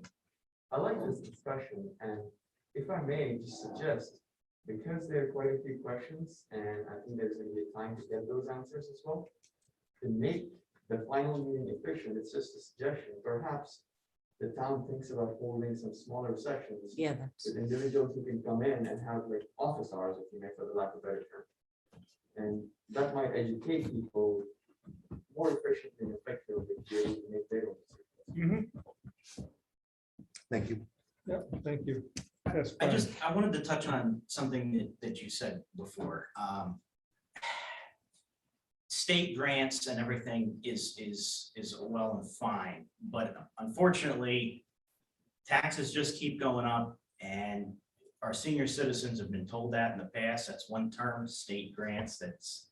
You're gonna have to really sell that to people. And I mean, I haven't heard this from you, but it's kind of one thing that I call a politician's promise, state grants. In other words, for your taxes going up. So, like I said, I've never heard that from you before, so it's nothing, but furthermore, it's as a young guy starting a family, working here, it's getting tougher and tougher and tougher. We spend more, and it's not easy, so. You mean, what, I just want to ask, you mean, what I hear you saying is like, it's either taxes that we pay to the town, or it's taxes that we pay to the state, is what you're saying with that? I mean, it's how it's looked. Yeah. Yeah. So. I would just say this will be my final comment for the evening, though. But, keep in mind, the town of Rochester has the lowest taxes in Ulster County. And that's not by accident. It's because not only this board, but previous boards have done a very good job of bringing in assets to the town that simply other towns don't have. And whether it's our solar contracts or our just recently renegotiated cell phone contract or cell tower contracts, or our cable contracts, we're very fortunate that we have streams of income that are coming in. Those things aren't grants. They're not. It's real money that this town is it's not a generating. pie in the sky. It's- Yeah. Not sure if you're gonna get it. Exactly. So those assets have been put in place over the last decades, and we have an opportunity to reap the benefits of having income, having assets come into the town. This could be potentially another one, maybe not, but like I said, it's exciting to explore. And again, I don't think anybody's saying, hey, we're gonna operate a roller rink and make the money back to do Right. this. But we just see down in Ellenville, the town taking over the golf course, and that's probably not breaking even, but it's extraordinarily important for the community. It's a very inexpensive resource that they're using, and it is paying some of its money back. So we have a lot of questions to answer. I just don't want to come away from this impromptu public discussion with taxes are going up, or we're buying this big building. We're in the very, very fledgling stages. We're going to work together to get the answers. I appreciate the public's questions today. I really do. It's got me thinking about a lot of things, taking it to heart. I know this board is taking it to heart. And like I said, it's an exciting that 1/1000th of the population of the town of Rochester is here tonight, and you're there, and you're that vocal. So appreciate it very much. Mr. Eversano, will it? I think this is a great conversation, but, we're talking about all the options that are optional right now. Just saying that they're gonna be looked at and scrutinized, that really has to happen. You know what I'm saying? I mean, just blowing smoke and, saying this nice thing, all the options. We're gonna hold the board accountable for all the options that are gonna be presented to us. Because we're gonna be out in the town selling this package. Understood. So this is great. I think it's a wonderful thing, but I'm not saying make sure, but let's try to go along the vein of doing what we're talking about doing. Thank you for that comment. And that- We will work Another our, thing is, yeah. it's tricky because talking about board, no matter what, the result of the election is going to be a new board. Also, So, But this is not, the five of us happen to be the people sitting in these seats at this moment. This is going to establish exactly. Precedent. precedent. I'm sure when the town hall was built in the 50s, I was not alive yet. Maybe some of you were in town, but you probably don't remember it. Yeah. I'm sure similar discussions happened. I just wanted to point out, I thought what you were saying is that sometimes when an elected official says state grants, it might not come through and then our local taxes go up. Or were you talking about we pay taxes either I'm way? just talking about how the comments are perceived by your senior citizens, by people, you know what I mean? And It's like, it's promises that have been made. Yeah. Lip And service. people- and how people get to feel slighted. Yes, from totally. years, Yeah. I hear that, and I meant it to say, we don't really know what We put 10 the minutes on tax this. burden would be of the Right. renovation, but I totally hear your point about that, because again, we don't know, and it could be a lot of things. Thank you.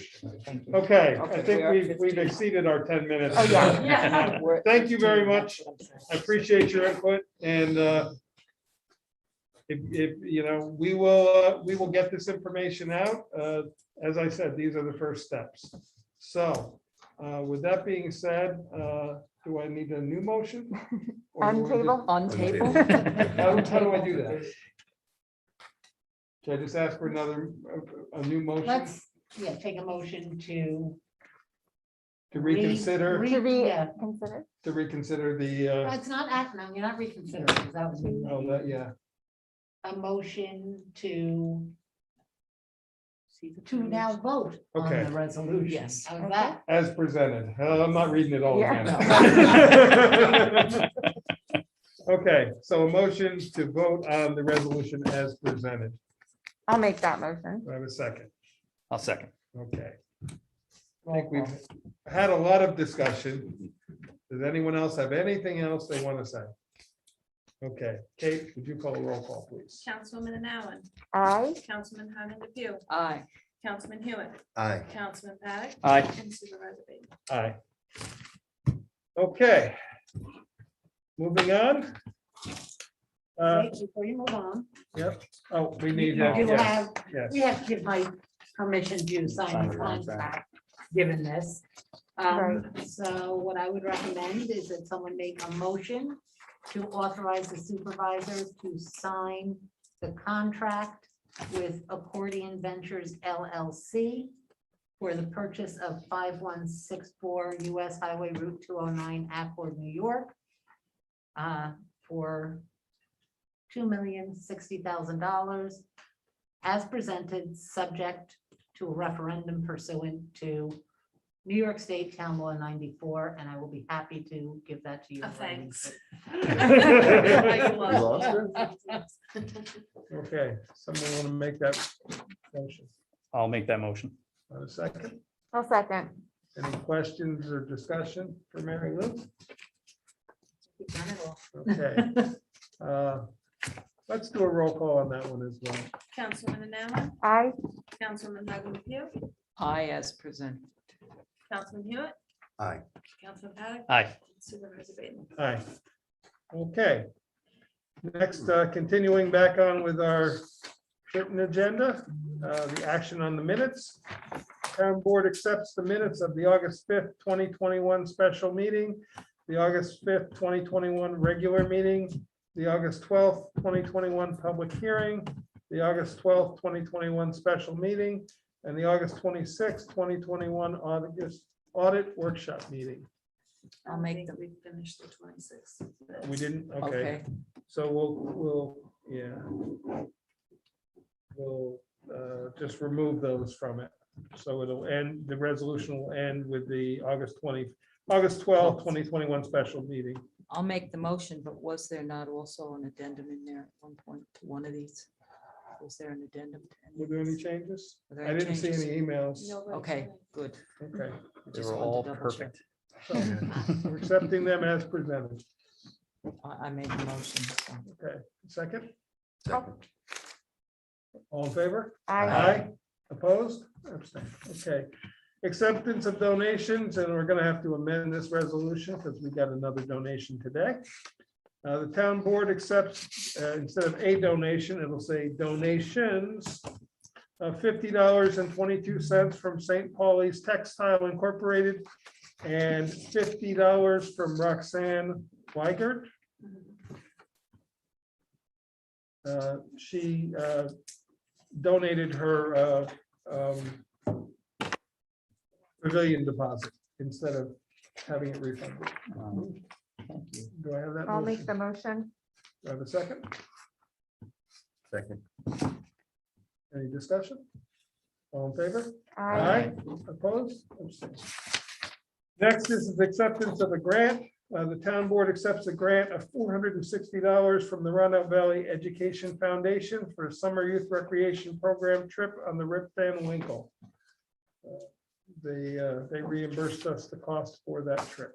I'll make a motion. Do I have a second? I'll second. Any questions or discussion? All in favor? Aye. Opposed? Abstained. Next, authorizing a co-sponsoring of Heritage Day fireworks. The town board agrees to fund the fireworks show with Santor's World Famous Fireworks LLC at a cost not to exceed $3,500 for the Friends of Historic Rochester Heritage Day to be held October 2nd, 2021. Santor's to provide a certificate of insurance and site plan, such budget appropriation to be from General Fund A 7550.570 celebrations. 470. Sorry, 470. Thank you. Too many fives. Do I have that motion? I'll make the motion as long as we see the certificate and the site plan. Yep, it's contingent on that. Do I have a second? I'll second. Kate, I'm just gonna give like you the fireworks? floor for a moment because Kate was the one who put this all together. So I said from the beginning, my whole approach for this year was really to try to bring everybody together. It's been really a long year and a half. And I think it's something that the community deserves. And I think it's a great way of bringing everybody together. And everybody loves fireworks, so I thought this was a great idea. And I spoke to Gary Palmer, and he's who recommended this company, and also Chris Kelder has used them for her. At that time, it was the Jenny Bell Festival. So I approached Mike with this suggestion, and here we are. And they will be held at the town hall. They will shoot them off from the gravel area down behind Veterans Park. So people will be able to either sit on the grass all along where the town park is, remain in their cars, whatever they're comfortable with, but Why does it say co-sponsoring? It's Um, with the, well, we are co-sponsoring Heritage Day. I guess it could just say sponsoring. That was kind of a carryover when we allowed our insurance certificate to be used for the closing of Main Street. We declared, with Friends' permission, we became a co-sponsor of Heritage Day. But we can change it to just authorizing sponsoring Heritage Day fireworks. I'm just Yeah. asking because I was wondering if it's. more Yeah, it was expensive just a than the carryover 500. from, it used to say authorizing co-sponsoring Heritage Day, and I added the You're word paying for the whole fireworks. thing. We pay for. We're the paying for the whole Okay, thing, thank yes. So I'll take the word co out of the headline. Thank you. Yeah. The, and then the liability insurance, it covers injury, property. Their insurance, their certificate of insurance covers everything to do with their fireworks.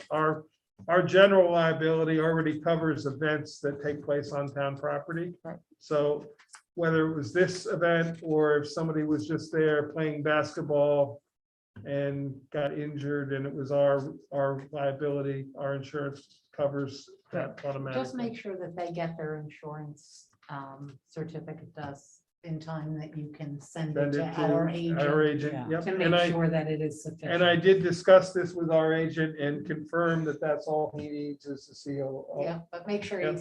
he doesn't get it, on.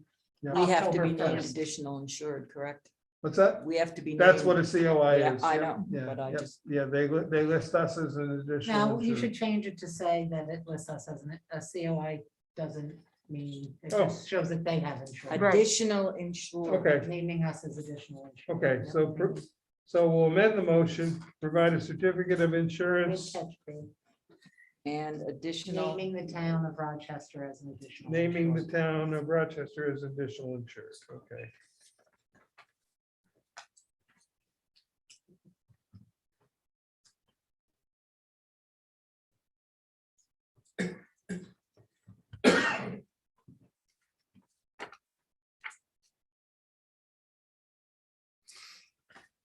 Who made that motion?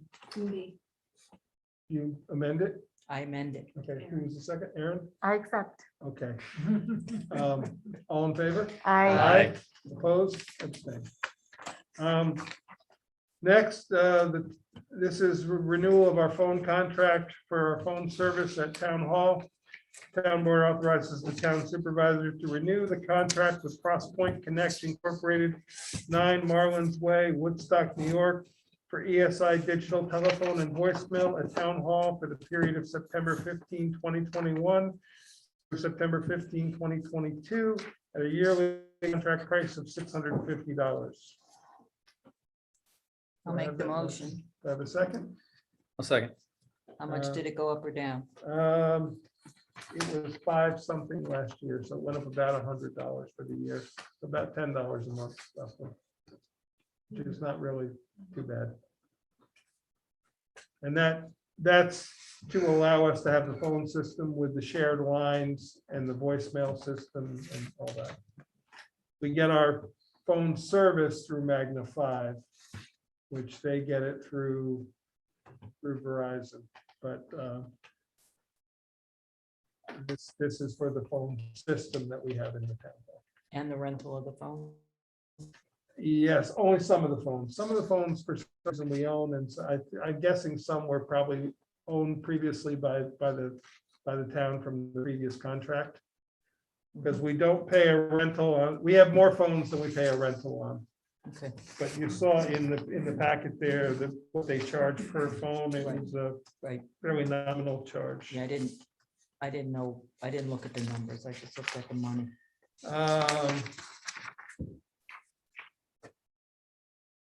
It is $48 for the phones for the year for 4 phones. So other phones, we have considerably more than 4 phones. in the building. Obviously. And they do give us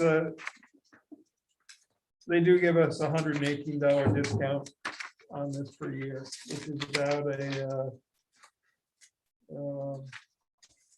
a 15% discount. And I will say they are incredibly responsive whenever there's a problem. Okay, all in favor? Aye. Yeah, I got a motion. Yeah, thank you. Opposed? Okay, next, this is with the same company to initiate a contract. She just got me the answers this afternoon. She apologized. She was out, she got called out in the field and was unable to email me to them, so she told them to me verbally. So I'm gonna tell you what they are, and if you want to wait till we actually get a written contract, I understand. But the town board authorizes the town supervisor to enter into a contract with Crosspoint Connect Incorporated, 9 Marlins Way, Woodstock, New York, for ESI digital telephone and voicemail at the Harold Lifton Community Center for the period of September 15, 2021 through September 15, 2022, at a yearly contract price of $400 plus $2.25 per phone. Per And month? Nope, $2.25 a year per phone. And it will be 7 phones. I want to see a contract. I don't want to do their math. Okay, Let them do their math. okay. I don't know how everybody else feels, but if they want their money. Well, they gotta do all the work. let me finish the, Yeah, sure. and a $250 install fee. So it is. I can do the math for you, 225. Well, I could do it times 7. too. Be $417.75 plus the $250 install. Is there tax on this, Mike? Not to us, I know, but are there, all phone companies have their own set of taxes?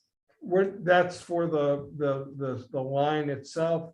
This is just the equipment. We're just renting the equipment. There's no phone taxes on this stuff. What do we have here at this time? So what we have, this system back under the previous supervisor was installed here.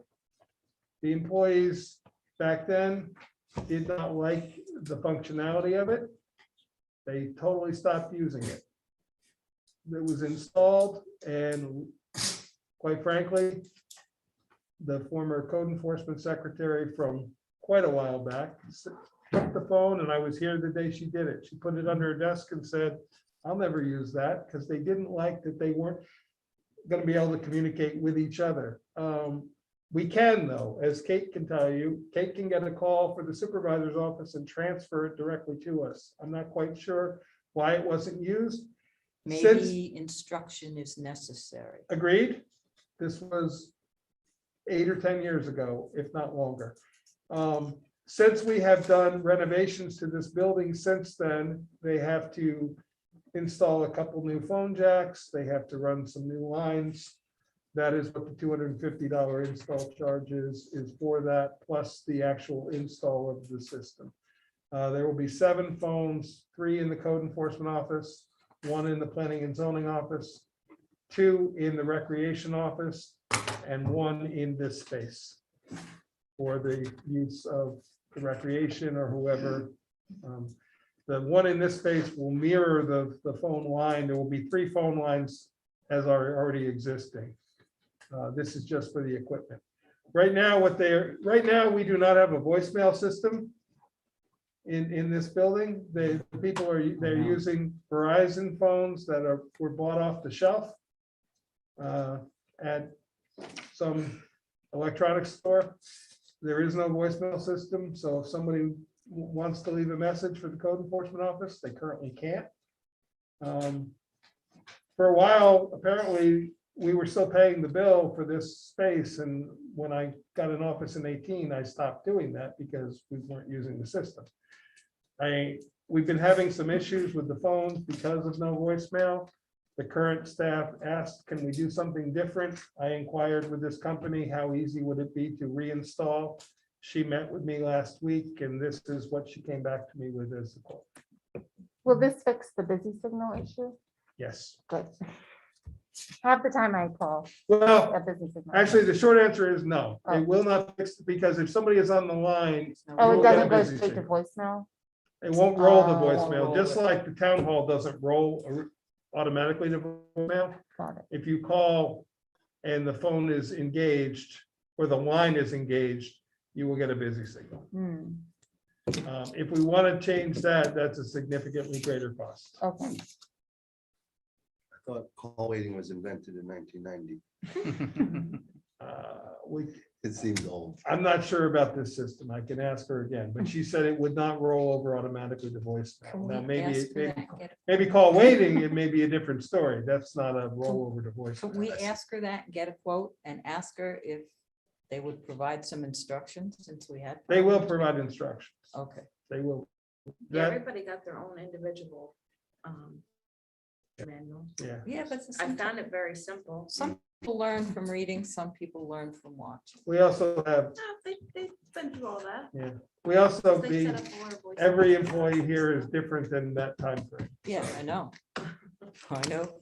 which is why we're trying to move into. It's a good the- idea. It's solve a the great problem. idea. I just Yeah. want to really see their numbers. Okay, I don't know how anybody else feels. If So- you don't feel that way. let's table this. And well, what does the Ask. board feel? Does somebody want to make a resolution with this, or do you want me to wait till I get a contract from her? Usually you show us the contract in advance. And normally I would. She promised me I would have it by today, and then she called me and said, Yeah. I called her and said, where's the contract? And she said, I got called out in, they're a small company. I got Mhm. called out in the field. Here's the numbers. I said, I'll ask. So if you want, I will get a contract and bring it to the next meeting. Thanks. I think the voicemail question is a good question. Okay? Yeah. Thank you.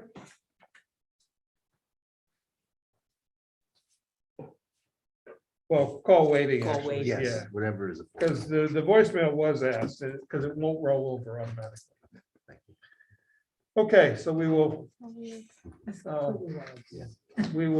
table that resolution for the moment then. Next, there is a request from the building inspector to refund fees. Upon request of the building inspector, the town board authorizes the town supervisor to refund $339.90 paid to the town of Rochester, July 23, 2021 for fees associated with building permit application 21/405 to Antonio Fazo, 18 Sheldon Drive, Cohasset, New York. The building permit has been withdrawn. Motion, I'll make the motion. have a second? I'll second it. So the Don't zoning make it a permit, was applied because we did take the original zoning permit was acted on. It was determined he needed a building permit. He did pay the cost and then chose not to continue. Yeah, that's my question is, how much work was put, I mean, I don't, Yeah. On the much work building was- Same permit, question. nothing. okay, And that's why we established that with the previous one that we did a couple Right. months ago, where the zoning permit is the initial request. and that And gets that fee processed. Okay. got paid and was charged properly because we acted on that. The building permit, we received an application and a fee. And no work was expended on it other than receiving it Okay, and that, transmitting the money to the town court. okay, Um, I'm okay with that then. And this request came from the building inspector, so. All in favor? Opposed? Abstained. Hey, if you would do me a favor, just let Tim know that, because you probably have already transmitted that Yes. money to us, so it Yes. will come out of our account. Okay.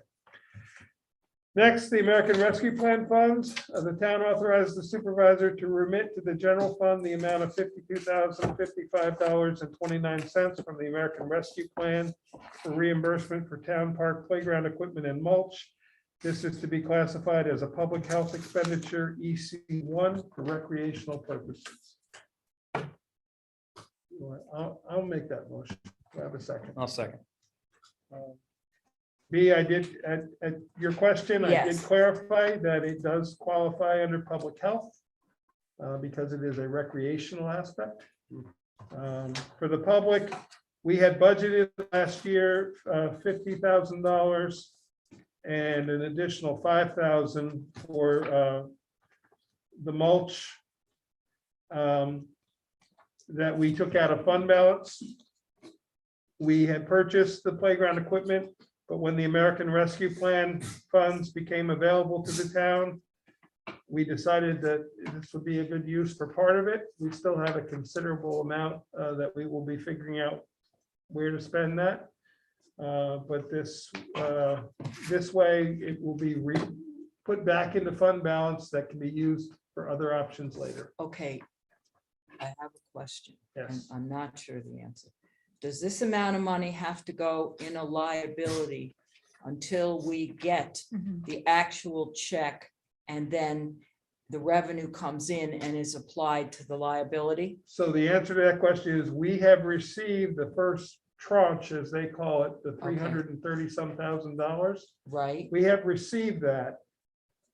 It is in a reserve account Right. according to the New York State That's Comptroller. what I know that. As we spend it, we spend the money and then we take it out of that reserve and refund back the expenditure line as So we it's a spend it down. zero. It becomes a Becomes a zero. zero. At no point do we have to list it as a liability? No, No. but we Okay. do have to do a yearly report. The first report is due October 31st. This will be our first expenditure. So this Right. report, this would go on the first report. And then And, the balance would change. Yep. And then next exponentially. year, we will receive a second check for that same amount of money. All the funds must be appropriated by 2024, and I believe I read spent by 2026, but I have to double check that. I don't know if I've got that. in my Yeah, it's in that class. large booklet that I gave you. Right. And I just don't have the date in my head. The 2024. I know- Deadline to spend is December 31st, 2026. That's what I thought it was. So just, I mean, I know it qualifies as a public health expenditure for recreational purposes, Mhm. but like, how confident are we? I guess that's like, that this gets approved, because we spend it, and then what do they do if you spend it wrong? They like bill you? Well- Like, I just don't, the whole thing. That's seems- why I'm wondering if we have to list it as a liability for a while. No, according to them, we don't. Bear in mind that every single municipality in the United States is doing this right Right. now. Yeah. The only thing that it appears in I've been to a number of webinars, there seems to be a very broad discretion as to, unless you are blatantly violating the rules, Mhm. they are going to, the Treasury wrote the New York, United Right, States Treasury wrote the guidelines to this. They are very broad, and my belief is they're very broad on purpose. Okay, I've read them and I'm like, I can't tell, Right. but I don't think if every community had to go ask Right. every single item, Yeah. can we spend this? Can we spend this? Nobody Right. would ever get anything done. What Okay. the Yeah. Association of Towns said, you may be able to fit the same project under more than one category, which we did it under public health and recreation. Nice. All right, and then it says you have to maintain the record supporting your determination. Right. You have to do that, There's, that the there's, project is eligible and then maintain the records. there's 4 classes, actually recreation, the public health. That's, Under- that's That's the yeah. general, the umbrella, and then Right. everything under it. Recreational is one of the aspects of public Correct. health. Correct. So. Yeah. By doing this, instead of taking it out of fund balance, which we budgeted for, we budgeted had to the 50 remove grand. $55,000 from fund balance to pay for this equipment in our budget. Now that $55,000 goes back into, we've already paid it. But now we can reimburse ourselves, so now that 55,000 goes back into fund balance. Mhm. So we just, we had appropriated a certain percentage of fund balance to keep the taxes lower. What this does is allows us now to maybe use that next year. I didn't see any place that they allowed for what you asked, and I understand what she's asking. If suddenly at the end of all of this, they say, it's not, you're not getting the money, then it becomes a liability. Mhm. Exactly, but I think you have to look at the reality of, Right. yeah, and the Association of Towns Attorney, who Mary Lou can probably verify, is very well versed on a lot of these subjects. She more or less has said, if you think it fits in the category, like the infrastructure, they're very clear. You can do water, Yes. sewer, or broadband. Right, We can't use this money to build a bridge. We Right, can't use right. this money to build a road. Yeah. Public health is a very broad subject. Recreation, they talk throughout the section about recreational aspects. Having a children's playground, to me, is recreation and public health. The question was asked, how am I responding to COVID and expenses for the improvement of ventilation systems and any outdoor public facilities? yeah, okay, And great. I that's feel good about exactly that. what, Outdoor public. That, Yeah. I just, yeah. So that's why I feel comfortable doing this. Otherwise, Paid to I watch. wouldn't have done this. Right. Yeah. I'm comfortable with the vote, calling the vote. Okay, all in favor? I, Opposed? Abstained. We're going to table the next resolution because Mary Lou would like me to verify that that is the only vendor that they use to install the playground equipment. right, Sole source contract. Sole Yeah. source contract. When I spoke with the playground company, the salesperson, he said, his comment to me was, I'll get a quote from my installer, and he did indicate that they are a one of their, well, he didn't say one, he said they are our installer. So, but I want to find out if there is another option, because it exceeds the amount where we would need to get quotes. So if it's a sole source, we can go with them. If it's not, then we have to get a second quote. So, but I will tell you, the manual that came with it is 100 pages long. And And you try- said the concrete has to be every poured post in a hole has a in a specific certain- depth, specific width. It's much more complicated than, This is not IKEA. no, this is not IKEA. So I would much rather have them install it, because then from day one, we know it's installed properly, and I'm sure our insurance company will prefer it to be installed by them. So, that's it for resolutions. Next discussion items. 1819 Berm Road. You want to come up and join us?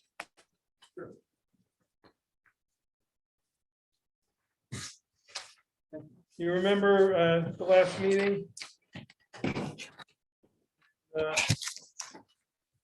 gonna let you say your name, because I do not want to do it disservice to it. It's okay, Oscar Waha. Wow, okay.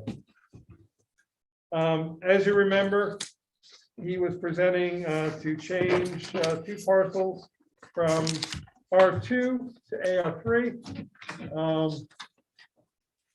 He, as he stated last meeting, he has removed any intention of a special events on the property. So the sole purpose is agricultural use. I have a new application here that I presented to all of you. I have a new seeker, part 1. And he has done yet another presentation for us. Yes, It's I love it. it's He does similar, it I just fine. clarified a lot of things Yep. as questions that were asked. Yeah. And both these points I stated very clearly as well. So. Thank you. So the question tonight is for us to, if we believe we are comfortable with this request, then we would move it to the next step. So I've listed 2 possible resolutions. And this is after discussion. I'm just walking you through. The first would be authorizing referral to the, for an amendment to the zoning map. This will be done by as a local law number 4, because we'd be amending the zoning map. And with that, we would refer it to our local planning board and the Ulster County Planning Board. And then the next resolution would be to actually set a public hearing for this. But before I jump ahead, let's see if any board members have any questions. We've already discussed this pretty much at length. I have not. Okay. Aaron, my question was for you. You inspired my thinking the other day, and I was hoping to get some clarification. You said that there's a lot of the things that are in an AR2 can be accomplished in an A3. Do we ever figure out if this is necessary to accomplish what they want to do? well, I think that's something that continuing the process would uncover. I mean, I'm just looking at the reason for the request. If we look at the schedule side by side, so the agriculture, non-animal agriculture is a principal permitted use in R2 as it is in AR3. There are other ag related uses of like buildings, processing facilities, things like that, that are also principal permitted uses in AR3 that are not in R2. Mhm. So that was what my question was surrounding. And I think the potential projects aren't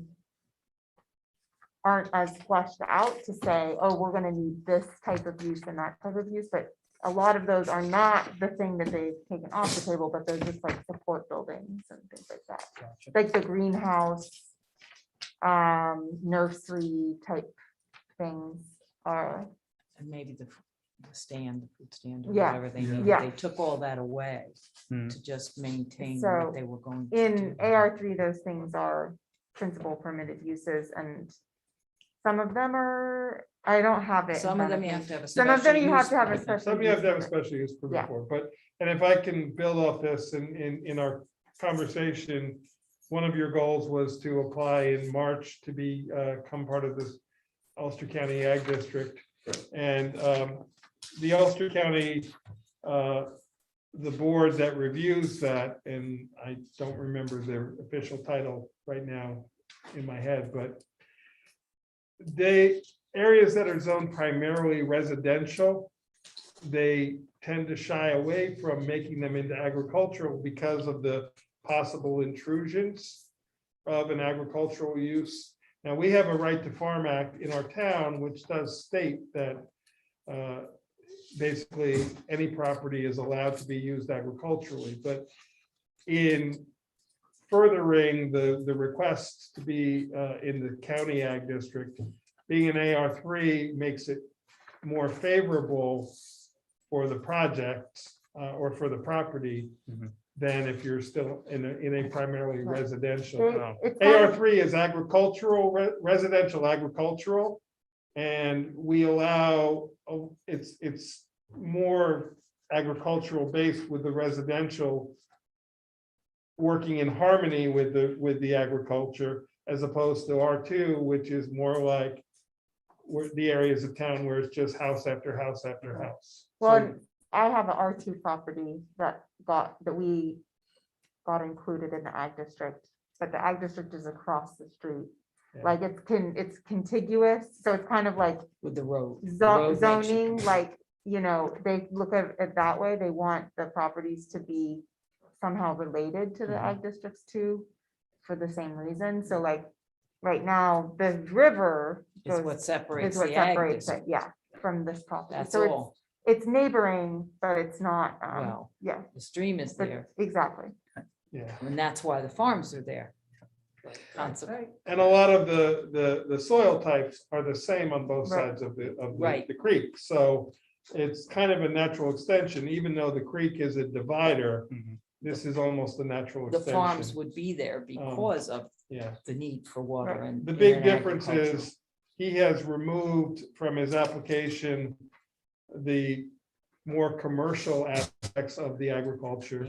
He's removed the special events, he's removed the agricultural school that they were talking about. Anything that was gonna bring in Right. people and create I felt create congestion Right. on Berm Road, he took So the away. request now And is it's just strictly to be able to do agriculture for their own or their own use of agriculture on the property, unless I misspoken.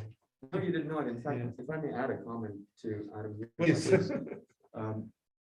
We're doing this in earnest, and we actually are doing it from certain recommendations from both planning board, code enforcement office is here as well. But to address your question about this processing facility, we don't want to, that's not the idea. We live there, and we don't want to open a machine or food manufacturing, a processing place. That's not the idea.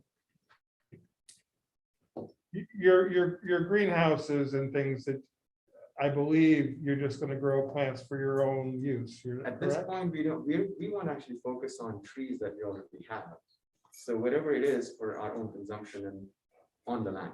So we're not planning on doing any other thing right now. Any other board members have questions?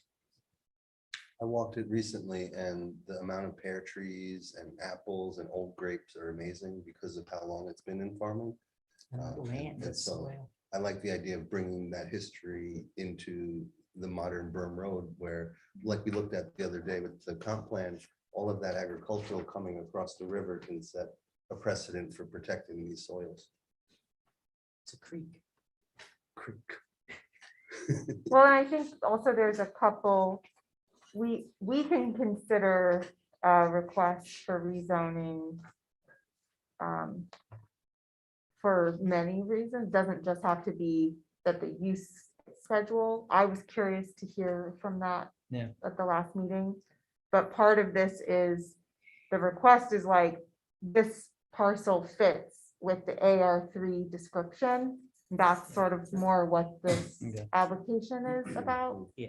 And so that's what we're considering. And so for the reasons in here and what we've discussed, I feel comfortable continuing to move forward with the process, which I think will only continue to add more. Last Yeah. week you raised that question. Yeah. I've been thinking about it all week, Yeah. waiting for the answer. Yeah. That's all. So. And we will have to do seeker eventually on this. We don't have to do it now, but we will have to. It is classified as a type 1 action by code. So, And we'll have the recommendation of the planning board, both planning boards, Right. town and county, Right. so. that will help too.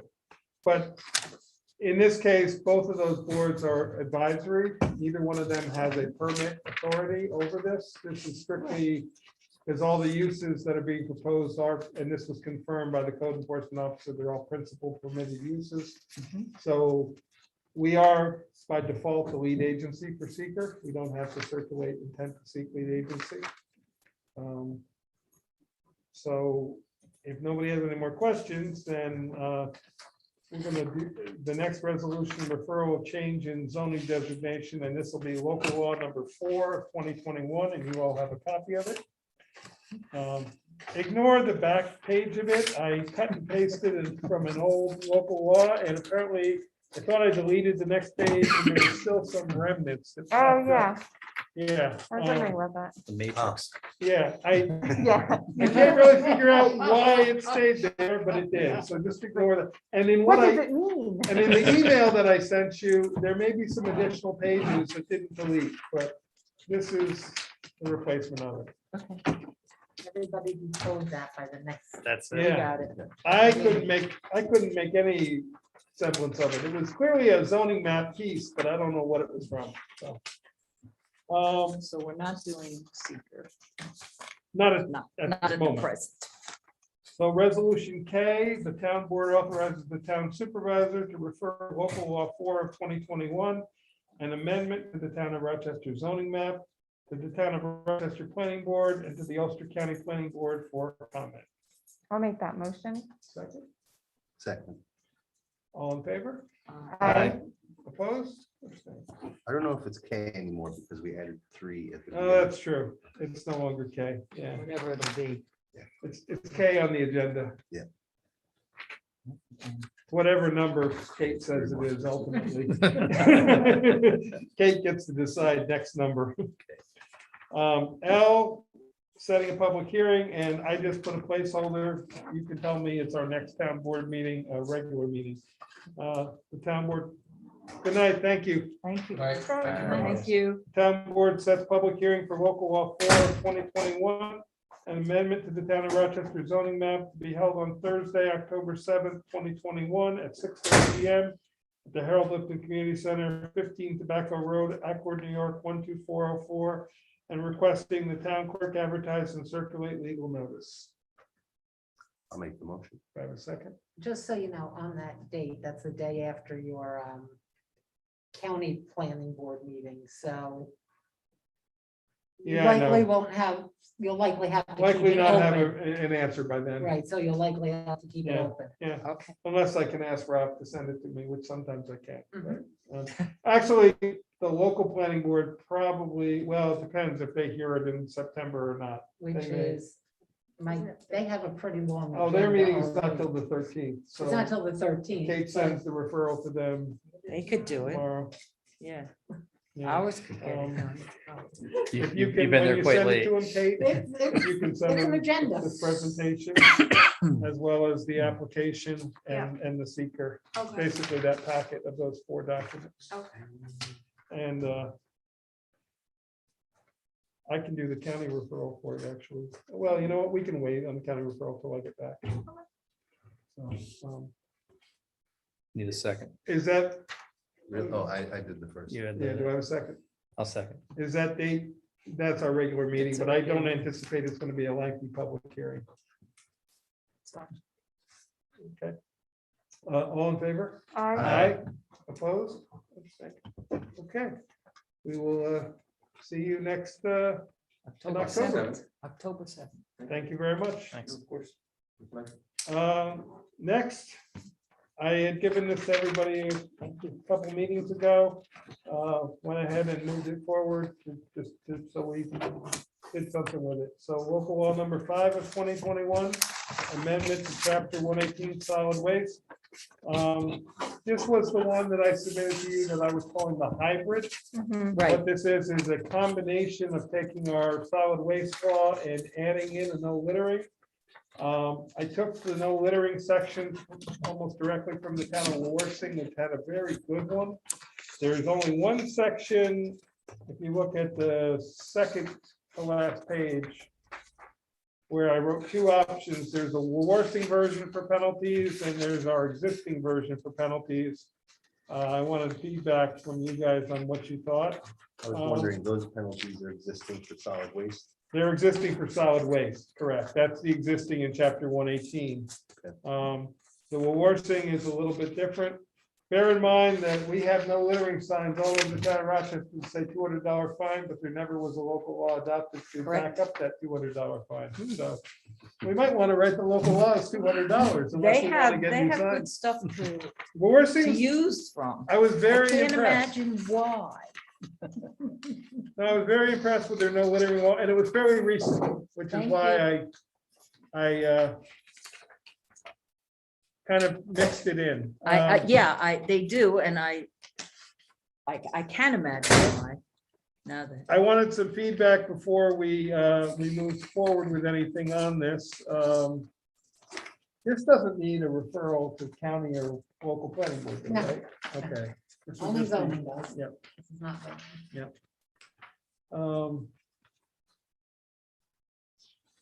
We don't, we could, you could mull it over and we could talk about it at the workshop meeting. we should have to, like you said, that we've got signs that say 200 Yeah. somehow. Why don't we just kind of use that Mary as Lou, do you the, think you could take a look at the 118.25 section and then that's what I somehow was- incorporate a $200 fine in there? Yeah. thank you. We had a 0 to that. Well, we could I'd use, like At to, every sign. we Yeah. could use the 20, well, as the low Paul end. Waiterin low. said, since you're not enforcing it, tell them it's a $5,000 fine and maybe nobody will do it. That was his opinion, and I was like, there's some Good logic idea. to that. Of a fine not, this other, the penalties for offense, it says by a fine of not less than 200 and not more than 1,000. Well, Where does That's it- for the in second. 25, in the 2 Right. options were worsening version. Yeah, If you read its oh, yeah, content, go down to That's the for a second or third. that's a Yeah, second. I know, Right, but I mean, 100 can to we 500 incorporate, for first. we're using it as our first. Well, we could say the first, but instead of saying by a fine of not less than 100, just change it to 200 and not more than 500. We could do that, and then the other one has to go up. And then in the other ante, one because could then become we're not 500. false 500. advertising. 500 and 1,000. Yeah, Good. would that work? When I first read this and then I saw the imprisonment, I was like, oh, the imprisonment thing again, because the Airbnb originally. had Yeah. I Oh, know. really? But they do, Nice. It's, you do it's put that just, in. the justice has that option in a very I've seen it done once. egregious situation. It's For So many- littering or for Airbnbs? I'm sorry? For littering or Airbnb? No, actually, it was for a zoning violation. Oh. Isn't it Oh, just interesting. act as a deterrent? Am I wrong in Absolutely, this? that's all It's it a is. deterrent. It's meant to be, if you really, if you If you're just gonna totally constantly toss ignore, your garbage the out the judge window. can say, you know what, you're Yeah, going on to jail the for zoning 5 thing days. Where the Right. guy went to jail, We're alone he now. was Okay. back on the same violation Yeah. repeatedly, which was actually garbage in his, That's in what I'm his yard. saying, and you it was- know? I mean, it was like, ugh, you know, the rats scurrying The about. judge finally And the said. judge finally "No." said, you know what? And the guy was like, He probably was he had a real floored, attitude. but he probably got floored when he said, okay, sheriffs. I think he'd been to jail on Oh. other things in the past. See, He I may would have be felt at home, I don't mortified. know. But anyway, but the That's judge funny. said, you know what? Fines are doing nothing, you're going to jail. See, I don't understand how it can come to that. I would be mortified. Yeah. Well, yeah. Well, when I read the first one and then I saw the imprisonment talked about, then I read the second one and it goes straight to imprisonment. Not even the second time. First warning. $200 more imprisonment. You got, Exactly. you got your choice. Should Oh, we, yeah, you're right. It's all or 250 nothing. imprisonment. if we use the Warsing version, should we include though the B, C, D, and E with, combine that? That's what I'm wondering. We take the Yeah, Warsing version and makes your replace our hybrid. A, Yes. Yes. and then keep the B, C, D, and E, yeah, That's nice. because that gives the town board the, yeah. and because little- bear in mind that with solid waste, this is also talking about transfer station. So Okay. it gives us that gives us Right. the ability to revoke somebody's permit to Permit. use a transfer station. Okay, So we'll take the Warsing version well, you're doing your hybrid. You're just sticking Yep, with your and hybrid. make that That's what A. you're doing. and then we'll keep the B, C, D, and E. You want to look through the rest and see if you see anything else? If not, I'll put this together and I will bring this to the next, to the workshop meeting to schedule it for public hearing at some, Don't do this on Tracy's birthday. Don't do this on Tracy's Oh, that birthday. Tracy. Oh. I'm putting it up to the camera so I No. can't be seen. no. Oh, Tracy. Okay, Oh, no, my. I'll do this when I get back. Good, Great. thank you. Okay. Next agenda item. Manufactured housing permit, Hidden Forest. Yeah, and I have to say, Mike told me that, we haven't gotten any response from the letter. And, so we can schedule a hearing. I have not had the opportunity Yeah. to look at what procedure we're supposed to follow. I because it spoke to doesn't Mr. really give us Davis. anyone. And he indicated that the owner of the park has told him that he, in his opinion, he's the owner of the park's opinion, the trees are not a problem. And he indicated that he's had an arborist look at them who agrees with him. Mr. Show us- Davis says Show they us the have, report. yeah, Mr. Davis says they have woodpecker holes in them and he disagrees. He has, filed the notice of, to remove them. He has not complied. He did remove some, but he has not complied in Mr. Davis's opinion. We sent him the letter giving him 10 days to respond. He emailed me back and said, what does this mean? And I said, you should speak to the code enforcement office. And that's what Mr. Davis said, that he told him he has no intention of, They're backing down. Wasn't there a problem also with gigantic holes? there were some Yeah. potholes in the roadways I mean, as well. we're talking big Yes. ones. This is more than That- just trees. That What would, were they that would correcting? prevent emergency vehicles Yes. from I don't getting believe in. so. That's what worries me. I don't believe so. I'm more concerned with Um, that. You know what I I, read. The trees I know will topple, but so that's a danger too. you know, This is in our zoning, Mary Lou? Because I I can, thought it was a manufactured home. law. The, Mobile home having park worked law. no, with it's the, in the mobile home permit, which is in zoning. having okay. worked with the person who is in charge of this park on the court annex project, I have to say that they are basically non-responsive when you're asking for something, but they want immediate response when they want their payment. Mhm.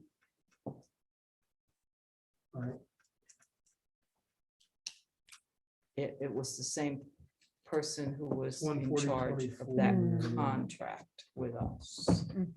The Here. same person that I had to email and, The property manager. I remember looking at it. It's, must be, but I think maybe, I don't know what his title is for this entity. Yes, he was the manager of the people who were there and who I had to write. You might not own that. so the law says the holder shall have the opportunity to be heard and defend its position at the hearing. If the town board determines the holder is in violation, it shall by resolution revoke such license and impose the levy of a daily fine as set by town board schedule. And the holder of the same shall terminate the operation of such manufactured housing park. So we hold a hearing to determine whether the holder is in violation of provisions of this chapter.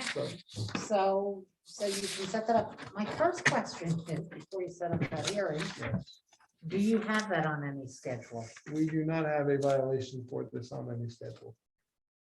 Well, I think you might want to figure that out first. What that violation would be, because if you bring them before us and you don't have anything on the schedule, so what? Yeah, I mean, you can revoke his license and that's a big deal. Failure to adhere to the code enforcement officers. No, it says what it is, but you have But to. we have to have a daily fine schedule and we do Right. not. It's one I of our- got you, It's one of okay. our, it's something we've never experienced before, so it's not on our schedule Of we don't the- have a schedule. I got We you. can determine that. Can I do some research, and if we hold this hearing at the next One meeting, more. can we vote on that schedule before we hold the hearing? I'd really rather you have the schedule First? before you, Okay, the levy Escalate. determined Have to before you wait before schedule Yep. the hearing. well, And that will give me a little time to work on how the heck are you gonna do this hearing, seeing as we've never done one before. okay, Um, so let's figure that out, and I was hoping to have this hearing at our workshop meeting, but could people do a special meeting between now and then, like the third week, where we would deal with this, and hopefully I could have the answers to your contract for the phone system too. What I want to know about a hearing, are then the tenants allowed to come here? Will we be able to answer whatever? No, we don't answer. We say, here are the charges. Talk to us. That's the hearing what for I'm just The asking. one hearing is, individual. the What is hearing is involved in for the the hearing? person. It doesn't not have a to be public noticed hearing? or. Oh, It's a hearing, we become a judge. It's We kind of like become a a court thing. quasi. So he could bring his tenants. And I think it would be fair to say that Jerry's the one. No, I didn't mean for that. I meant the tenants, couldn't they speak if there's a pro or a con? I don't think so, because it's, the Okay. hearing is I just didn't whether know. we That's- determine whether. Whether he- he's in he's in violation. violation or not. Okay, it's strictly I would he, think his if you're- lawyer. when us, you're gonna no. decide,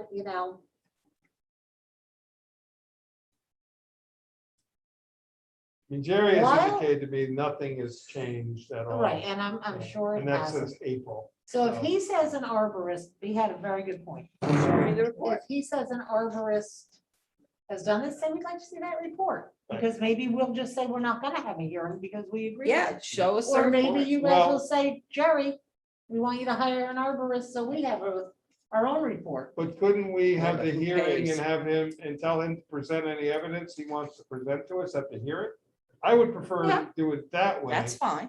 That's rather fine. than do it informally and have him Right, send and it then to if, us. yep, that's I would fine. prefer to Okay, schedule the that's hearing fine. and say, in the notice to him, say, please bring any evidence. Mhm. that you have Whatever complied." brings a stronger message to this gentleman is the Well, it way I says would right like to there, the go. holder shall have the opportunity to be heard and defend its position. Yep, So if he okay. can present So- an arborist statement, that's a defense of his Right, position. and you can just determine whether Right. it's a good defense. And I would rather have it be Yeah, no, you're right. that process On rather the- than, I know, I always try and get things settled, but On he's the not gonna flip- do anything. On the anyway. flip side of that, though, if he doesn't have this, what do we base our decision on? Then we need the schedule. Yeah. For the. well, the schedule is defined. I Yeah. mean, Yeah. Yep. The schedule. what we base our decision on is Jerry's opinion. Yes. Jerry essentially, Yes, Jerry is almost like the Prosecutor. prosecutor. Prosecutor. Jerry gets to present his case, the gentleman gets to answer.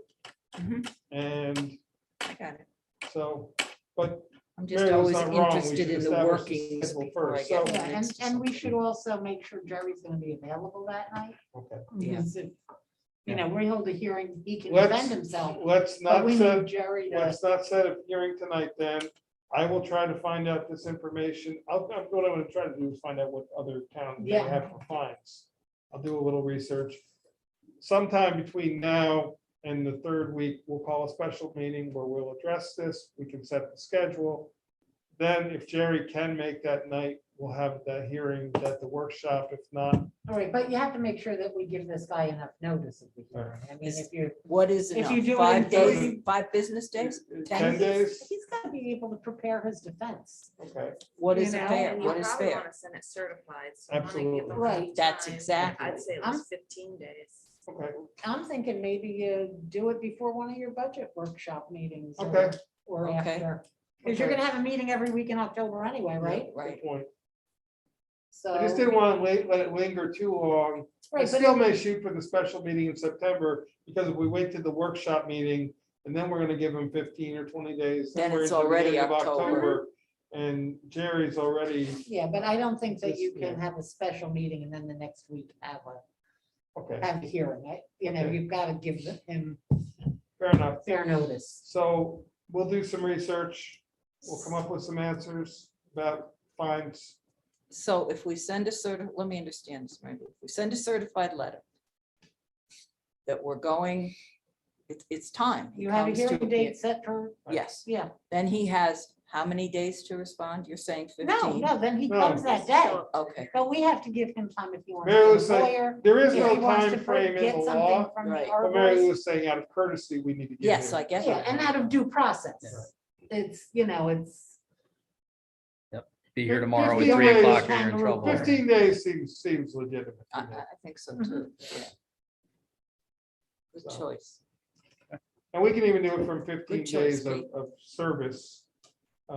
Should we send it certified? We could even have it, We we could can do even have it both. served, Mhm. Certified return receipt, no? or we can have it We served can by the have it served. constable. The constable's gonna That's how we, serve it. that's how we served him with the original notice. I don't know He where, got he- it quickly. where is he? He's not He's at. in Brooklyn, but his manager got it and he had it that night. 'Cause Yeah, I got- but if we're, Yeah, we I had- don't know okay. that the manager's enough. Is it, No. I'm trying to remember, is it individual or is it a company? It's an that owns LLC. it? It's an LLC, so we have to. I'd send it straight to him Okay. because don't leave him, Yeah. I'm telling you, Okay. you leave him wiggle room, he's gonna get through it. Yeah, Okay, well, so we will come up with Having those already answers, dealt and we're with gonna him, take I'm no sorry. action tonight, and we'll move on. right. Okay. Okay. It's just the way it works with this person. I put the zoning and subdivision code recommendations on just as a reminder. We got a lot of information. What I had hoped to do for tonight, and it didn't happen because I ran out of time, but I'd like us to plan on at the workshop meeting, putting a chunk of time. What I'd like to do, what I'm planning on doing is going through the code and sectioning it off like was recommended, Yeah, and figure out a group of sections, and then from that group, and I'll circulate that to everybody by email. what do you think? I'm just thinking, because so many things are changing, and this is the reason I picked this, the subdivision part. There's so much going on with subdivisions right now. I wondered if we wanted to look at that. And then, of course, I'd love to look at the accessory use because it's for granny room. Well, no, I think what we'll do is we'll separate it, and then we'll pick what we think are the most, and I agree, the accessory dwelling units is, make that a high priority. But I like the subdivision. I'd like to see Yeah. that. We can work on first. multiple at one time. We Yeah, don't have to just okay. work on one. And you know, maybe The you only know, reason I like that is I don't because, think it passed in the last session, but it may come back. That so far as accessories. Yeah, they're The gonna- legislature is, The Mandated. state state legislature, legislature is looking at doing something because right, but that won't happen until next session. which they've doesn't decided begin that until- seniors really could position in place or live in Well, I place. think, no, I think it's more of affordable housing. I know, but You know? I'm looking at it too Yeah. from. But Housing the state stock was is looking at not making a available. state legislation about it, but other municipalities have done it in the interim, not waiting for the This state. is one of the first times I can actually say I'm in favor of doing something before. because I see a lot of potential in it. It's calling me And crazy. that reminds me, what- I think, That's a yes, not a no. I It's in think we could everybody's get it done in a fairly short order of Yeah. just 2 or 3 months because the county is advocating strongly for it. Our Oh, I local don't know planning about board all is this advocating advocation. strongly I for just- it. I haven't had a chance to look at the recommendations in depth, but as long as they make sense, we can tweak them a little if we think we need to, but otherwise, it's pretty much ready to go. I really. Well, Marion said something that evening I thought was very interesting, to create a moratorium, because when Pam Du created one, it wasn't as busy as it is right now. Yeah, That's why I wonder if. we wanna do I don't, subdivisions. my own feeling is just because it's busy doesn't warrant a moratorium. The subdivisions we're seeing are 2 and 3 and 4 lots for the most part. We're not seeing the 20 and 30 and 40 lot subdivisions. True, but there are more of them. Yeah, but I don't, this is my feeling. I don't think we're seeing the impact that necessitates a moratorium. Bear in mind, if we do a moratorium, we have to have a waiver, and anybody can come plead their case for the waiver. And we're gonna get backlogged get with waivers then.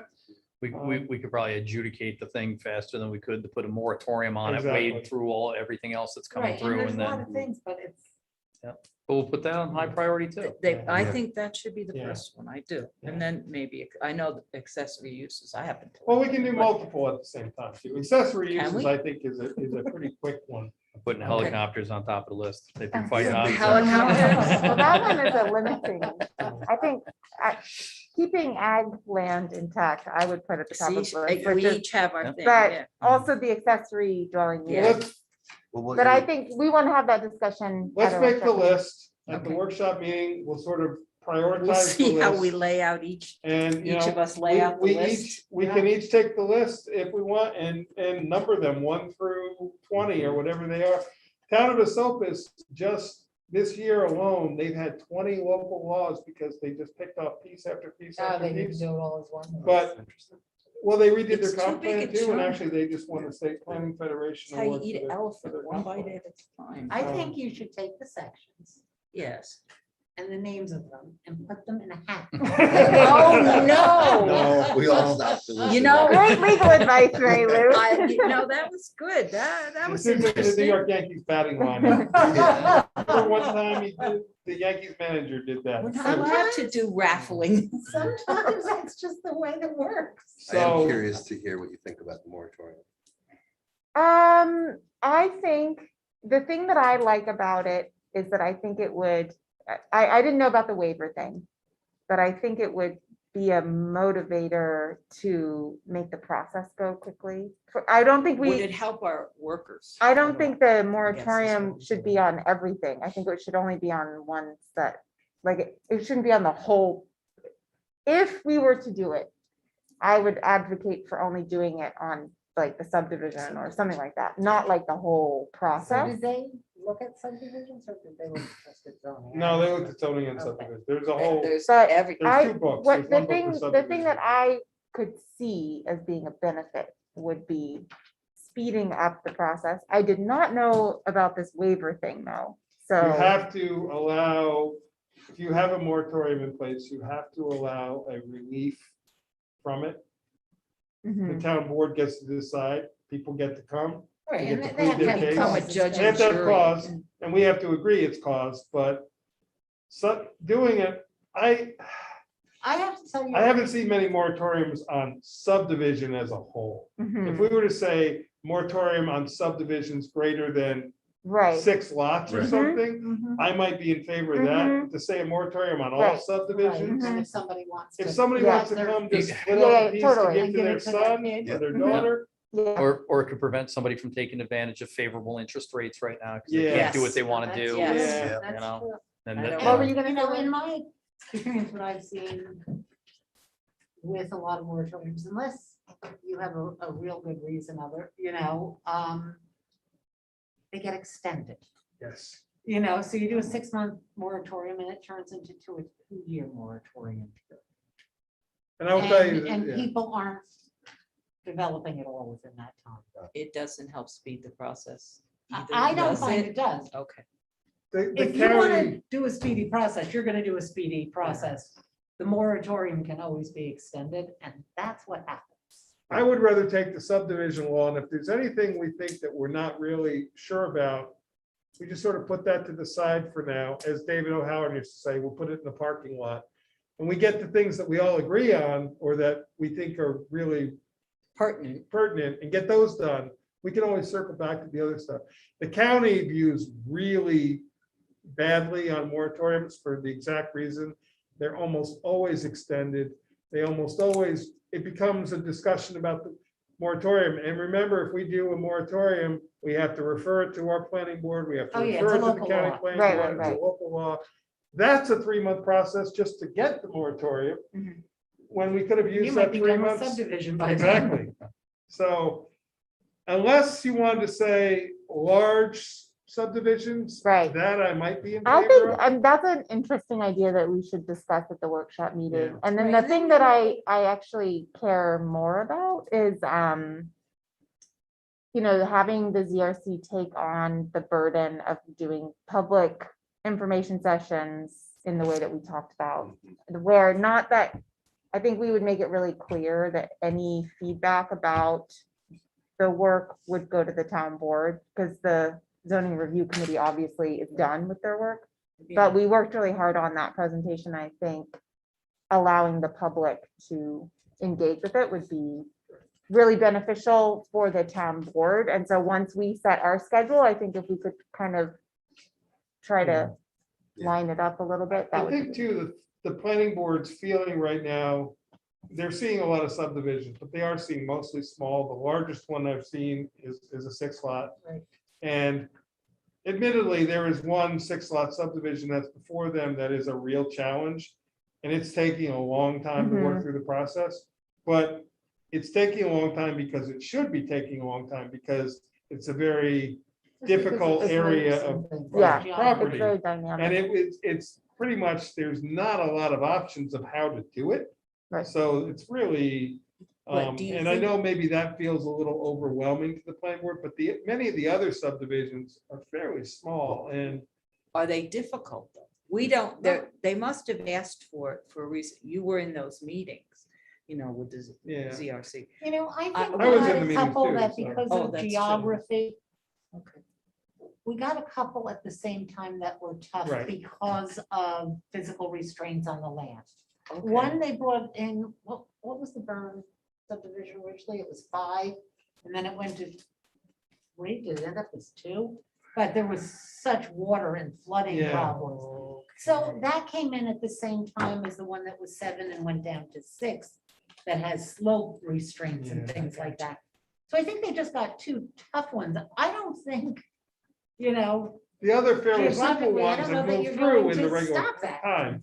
Yeah. So, yeah. yeah, Okay, that's where I think it may feel like there's a lot right now, and I'm not I don't there, so deny the I don't know volume, why the question. it's also I- not you what it know. was. If you go back and look at the records, Shane used to talk all the time, Shane Ricks, about where they were here till 1, We 2 were in here the till 2 in morning. the morning. And that was we when had they 2 would meetings have, a month. 4 and 5 30-lot subdivisions Yeah. on the agenda at the same time. The other We're fear not is, in that pressure. yeah, the fear is the mad dash. Like, Oh, if Yeah. this is on the table, that like, everyone will try and get theirs stuff in before it gets enacted. Yeah, The reason I Well- brought it up is I grew up in a small little neighborhood surrounded by forests, and within 10 years, all the forests were gone. And hundreds of homes went up on Long But Island. I think there's other ways to prevent that. I mean, one of the things that was presented is this 10-acre density. And, when we rezoned back in 2008, we talked about 10 acres, but we didn't think the town had the stomach to do it. And we anticipated there would be a lot of pushback. I think it's a different climate now. And in a lot of ways, if you look at the properties that we picked for the 10 acres, a large number of them are already self-restricted in conservation easements, and they're almost already done. But if you really look at that mapping, it just jumps off the page at you that it's contiguous properties and it's areas and it's sensitive areas. And I think working toward the 10-acre zoning districts is probably a better answer than a moratorium on subdivision, in my opinion. I don't know. I just think there's a lot in there and we should go and make our little list. Yeah, Exactly. I think that's good. Exactly. If you don't want to use my idea, be fine. I'm not pulling a little tab out of it.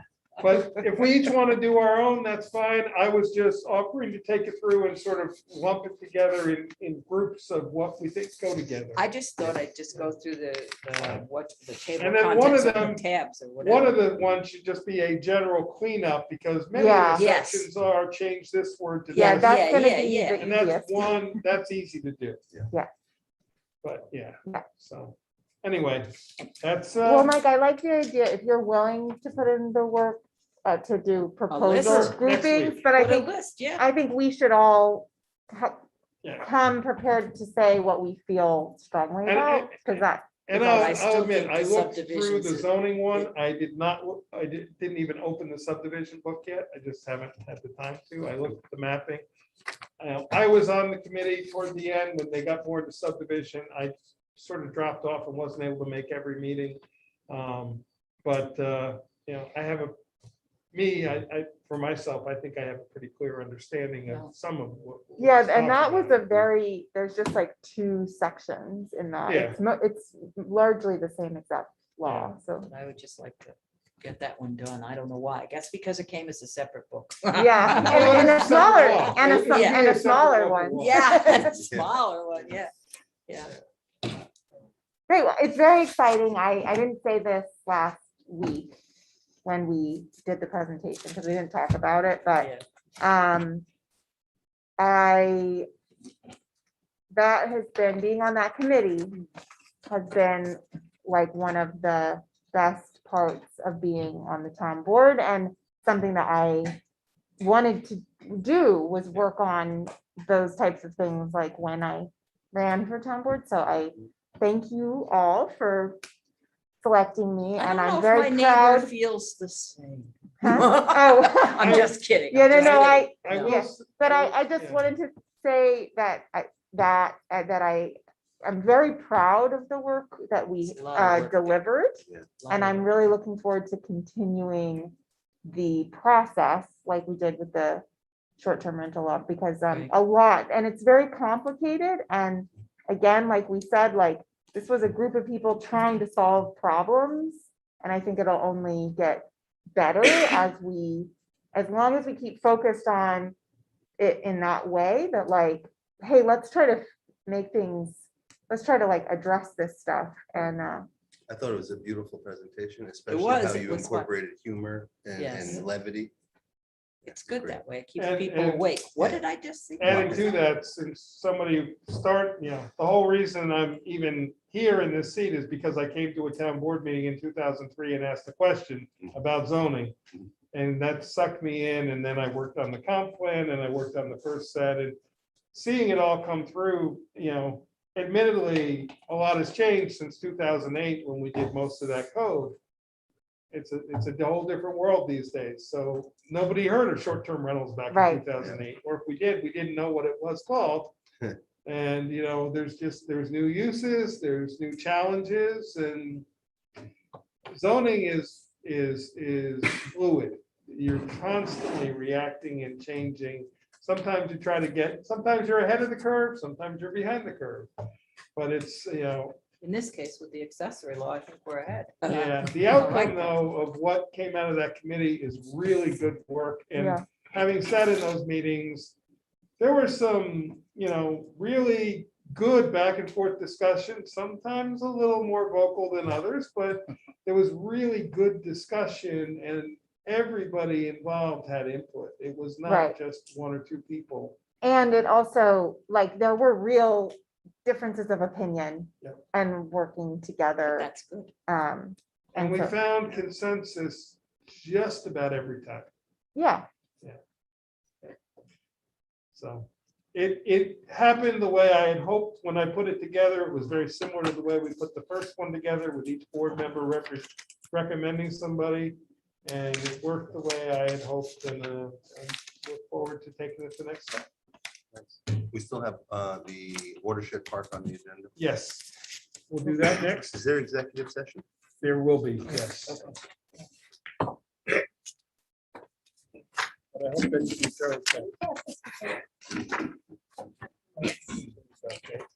So And Chris, Yeah. why don't you take, oh, I'm No, sorry. go ahead.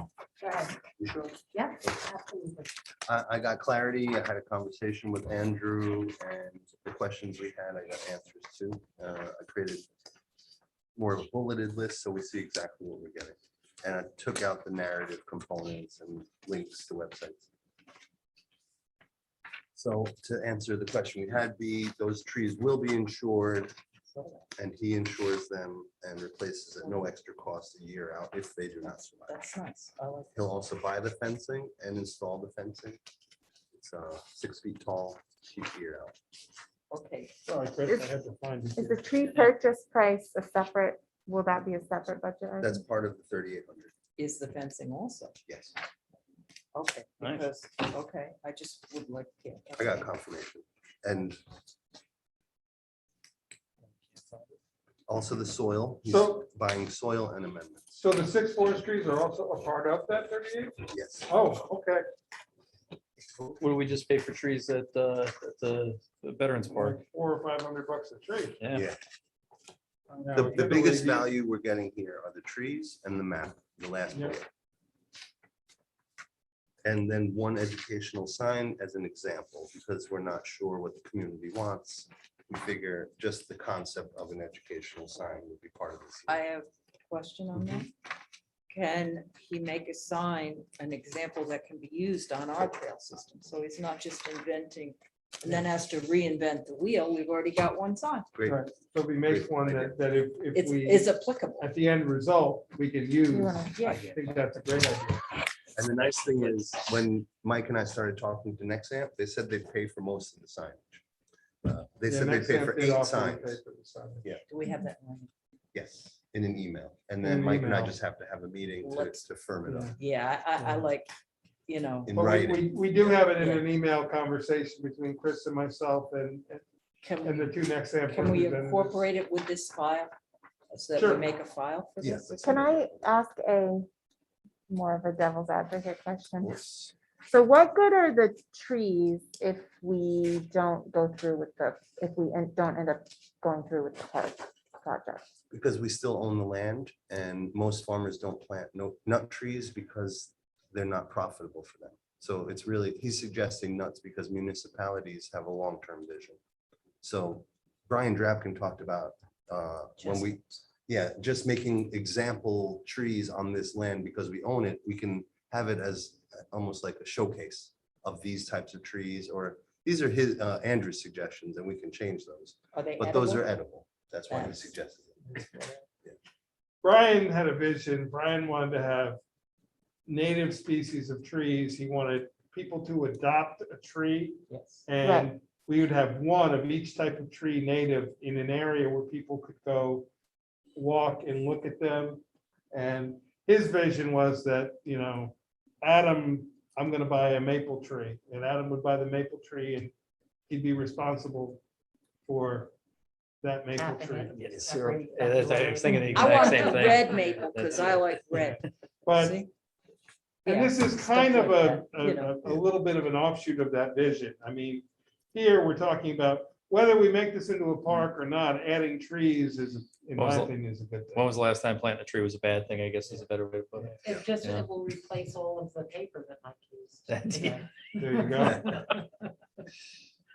I never And- know and- who's gonna bring it No, I electronically. know, so- I know. I thought what you were gonna ask is why planting trees in a forest that has exceptional trees? Right. But this is gonna be in the part that transitions from agricultural to forest. There's a flat spot with good soils already, Mhm. and so it's a good planting area that has full sun too. And then the other question, I thought we talked a little bit about the trail map. Yeah. Right here, the word used is updated. Yeah. What we talked about at the last meeting was some sort of standard for that trail map, not necessarily a survey map or anything, but like something, were we talking about digital or You I know, don't like more remember. Topographic. Yeah, Yeah. yeah, we had talked about I think what, outlining some sort of minimum standard for what that deliverable would be. well, I think last time it was a drawn map. Right, It that, was. It was like a piece of art. So you're saying use GPS and topo and have overlays on it? isn't that what we were talking about? Yes. Something that was more Yes. specific? Yeah. What Chris just said is Yeah. exactly what I was Yeah. envisioning. Yes. Some way to actually identify at this spot in the land is where this trail will be. Right, Nice. As opposed to what we have now is a nice painting. Yeah. But you can't stand on the land and say, this is the trail here. Yeah. It's just kind of a rough representation of where the trail will be. Mhm. I built that map with him, and right. so I knew that you, I yeah, know that we could do a GPS and Yeah. topo overlay. okay. You could probably using Google Earth and we might be able to bring in Michael Coleman's expertise. to Yes, assist that's what us I'm on that thinking. Process. I'll call Michael. Because also we can use the Ulster County parcel viewer to show soil types Yeah. and water features. So, because it says coordinate mowing and other maintenance with the town. Mhm. Okay. I thought the ECC was going to take care of this because that was one of the initial selling points of this project, Mhm. if you recall. Yeah. That it would be little if any cost to the town. Otherwise, do we have to, and I don't know, Mary Lou, I don't know if I'm right or wrong. If we keep expending town money on this, do we have to ask the taxpayers if they want it? Well, so far Jeff met there twice. And so the idea is in order to plant these trees, a lot of the brambles need to be mown. Oh, So Jeff said he could bring his I mean, brush Jeff's hog talking right about through. like a one-day thing. This is not an ongoing. This is But- like doing a brush hogging of an area. thinking ahead as we progress into this is where I'm going. Mhm. And we have to call on Jeff to keep it maintained, maybe not up to the trees are planted, but in other areas. Like I just asked Mary Lou, if we have to provide maintenance or whatever to this, because like I said, the initial selling point was that the ECC, do I have the correct committee, would be doing a whole lot of this work. And if we're gonna keep paying for it out of the budget, do we have to ask if the townsfolk want it? I don't know. If we budgeted for it, I don't If think you, so. if it's budgeted, it's budgeted. And that, I think, just becomes part of the work schedule. We get to establish the budget and that goes to a public hearing where people can. ask Yeah, I questions about it, understand. yeah. But what I'm saying is, again, it's public property.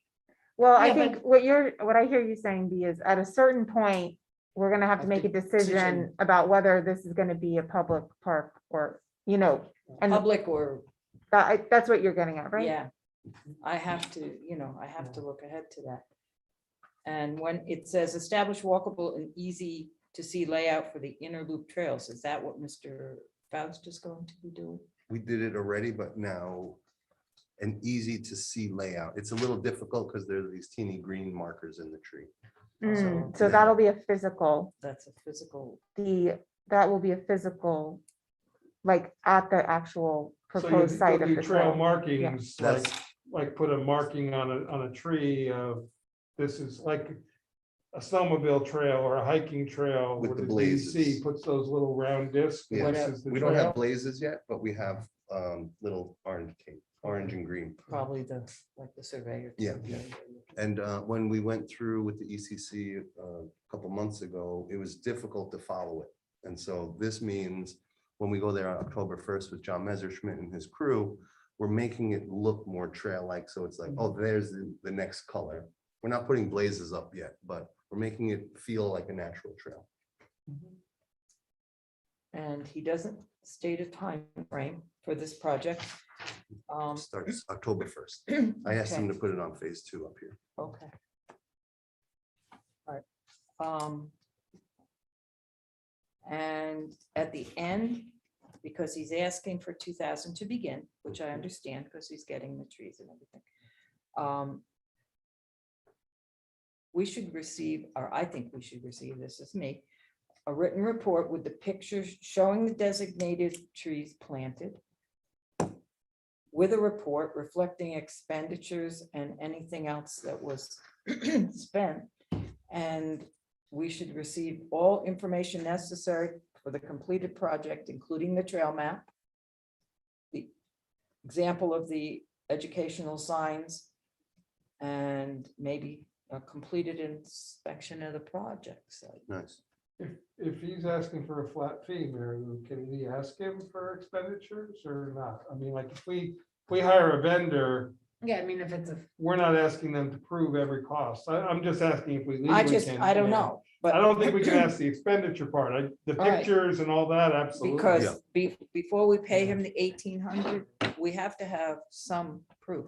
that Agreed. their roof right, work proof was that done. it's been done. Right. Yes. I just Right. added a deliverable that I can guarantee. It's the final phase 2 report of all progress. Photos, the signage, the map. Yeah.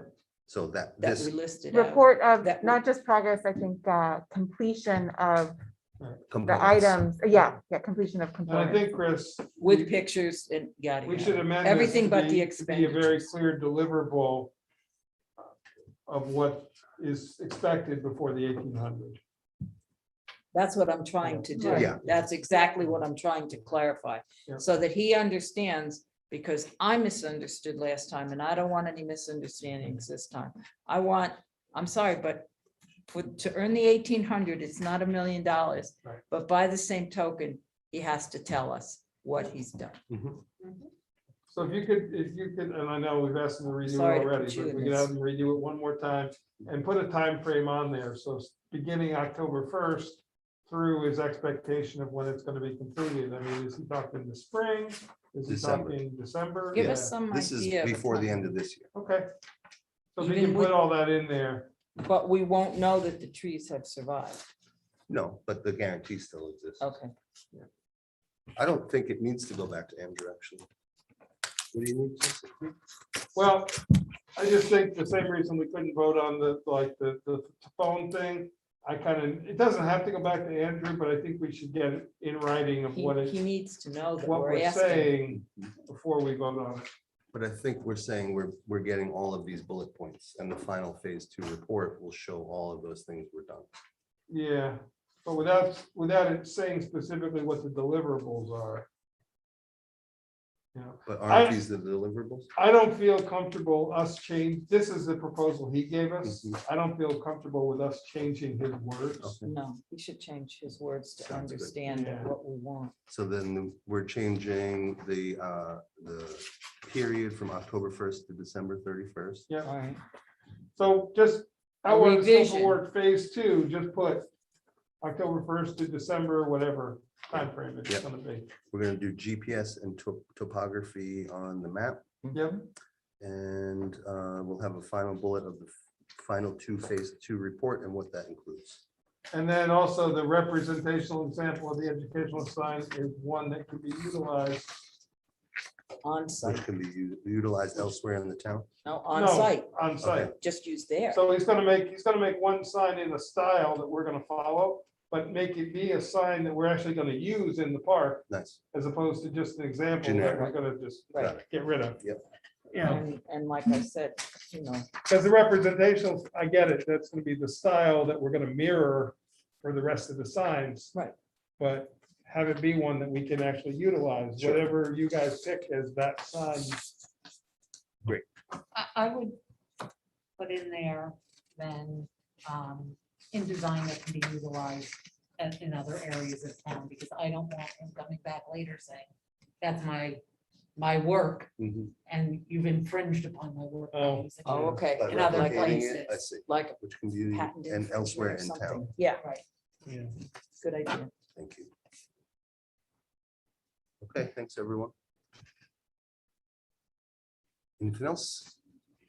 No, but if you can get that, I'm comfortable with, we can do it at the workshop and approve it, and you can still start October 1st. So.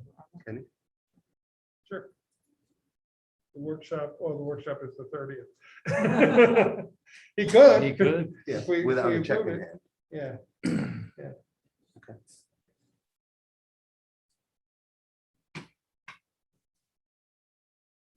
Well, also, if we approve it on the 30th, we could cut the check that he could send us. When he sends us a new proposal, he could send us a voucher for the initial Yeah, payment. Okay, We can Absolutely, approve do it that that. night if we approve the contract. right. so would we sign the bill first, or we would come back around and sign it? We after? probably, after we approve the contract, I would just hand you guys the voucher and say, sign this. Okay.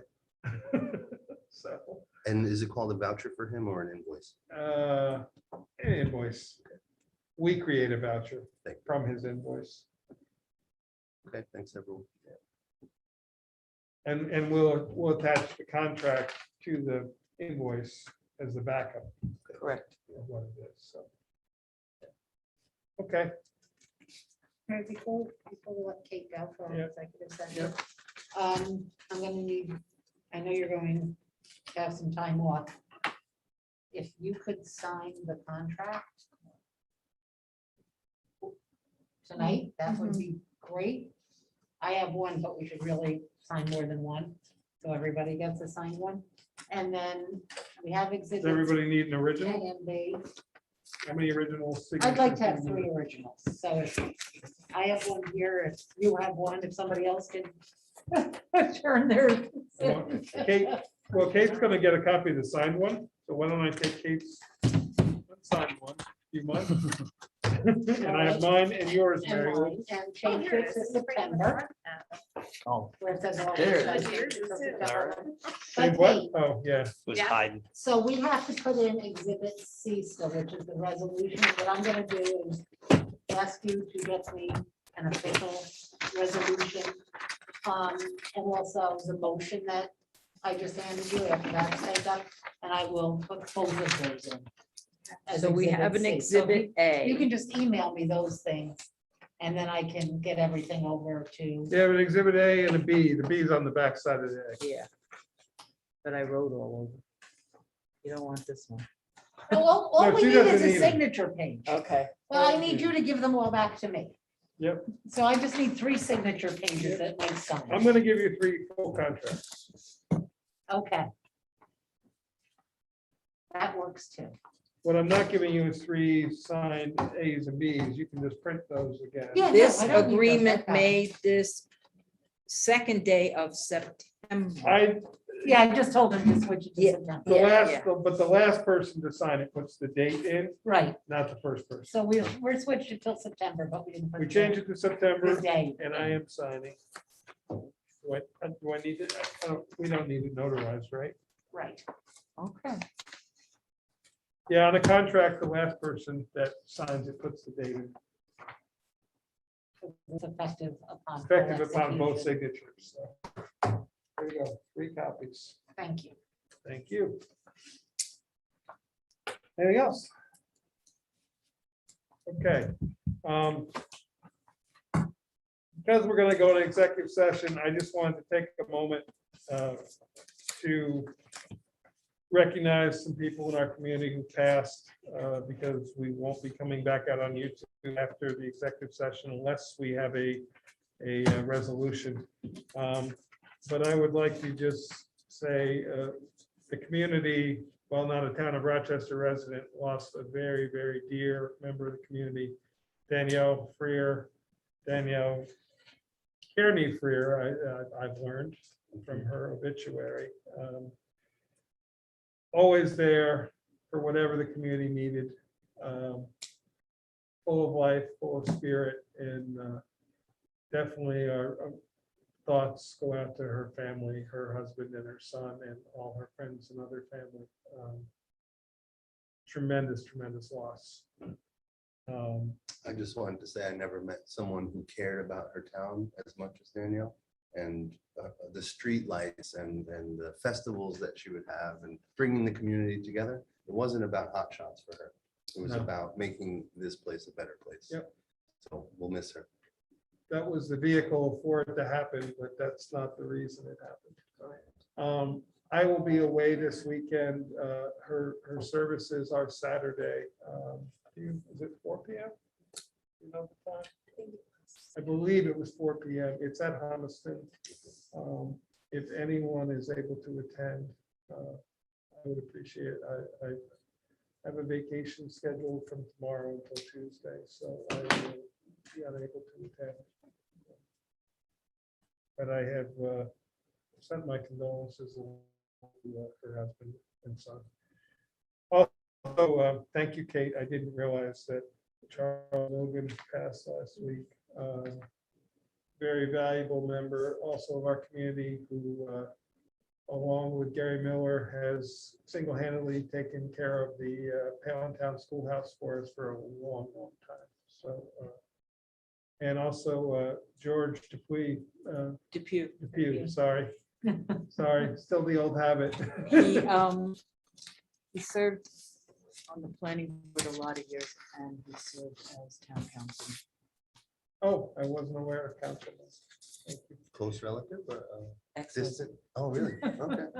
but a sweet guy, Oh, I didn't, I second that he was a sweet guy. That's a great loss also for the town. I didn't It realize, really is. I didn't know the connection. So, well, sorry for your loss. That's okay. Also, Herb Heckler, who was the county planning director for 36 years, who retired in the early 2000s, and Dennis Doyle replaced him. Oh, great. If you were involved in county planning at all in the 80s and 90s, he was the guy. He was the longest serving county planning director in all of New York State. And the county planning board last night, we all signed a card and sent to his family. And Dennis said he was asked by Herb's widow to speak at the funeral. And really, if you knew him at all, even though I wasn't on the county planning board when he was there, I did know him and worked with him and got to know him through various projects, and tremendous loss. I learned a lot from that man when I started representing planning boards and doing zoning. I learned an awful lot from her. So we will be adjourning the meeting later in the memory of those people tonight. Thank you. But, Thank you. I'm sure his daughter and his daughter out in Arizona and son in California. Appreciate that. and also for the troops who died in Afghanistan and all who continue to suffer from COVID. So with that, I'd ask that we do a resolution to enter into executive session for the purpose of this discussion of a particular matter about a particular individual. Make the motion. I'll make the motion. We're not just talking about somebody. I'll second it. Okay, all in favor? Aye. Opposed? Bob Freeman still has it in me. You can't say personnel. No, but if you say something about a particular person, it sounds like. Gossip time. This week. Yeah. Okay, thank you. 9:39. Okay, I will let you know. Except here, it's 9:43. Station.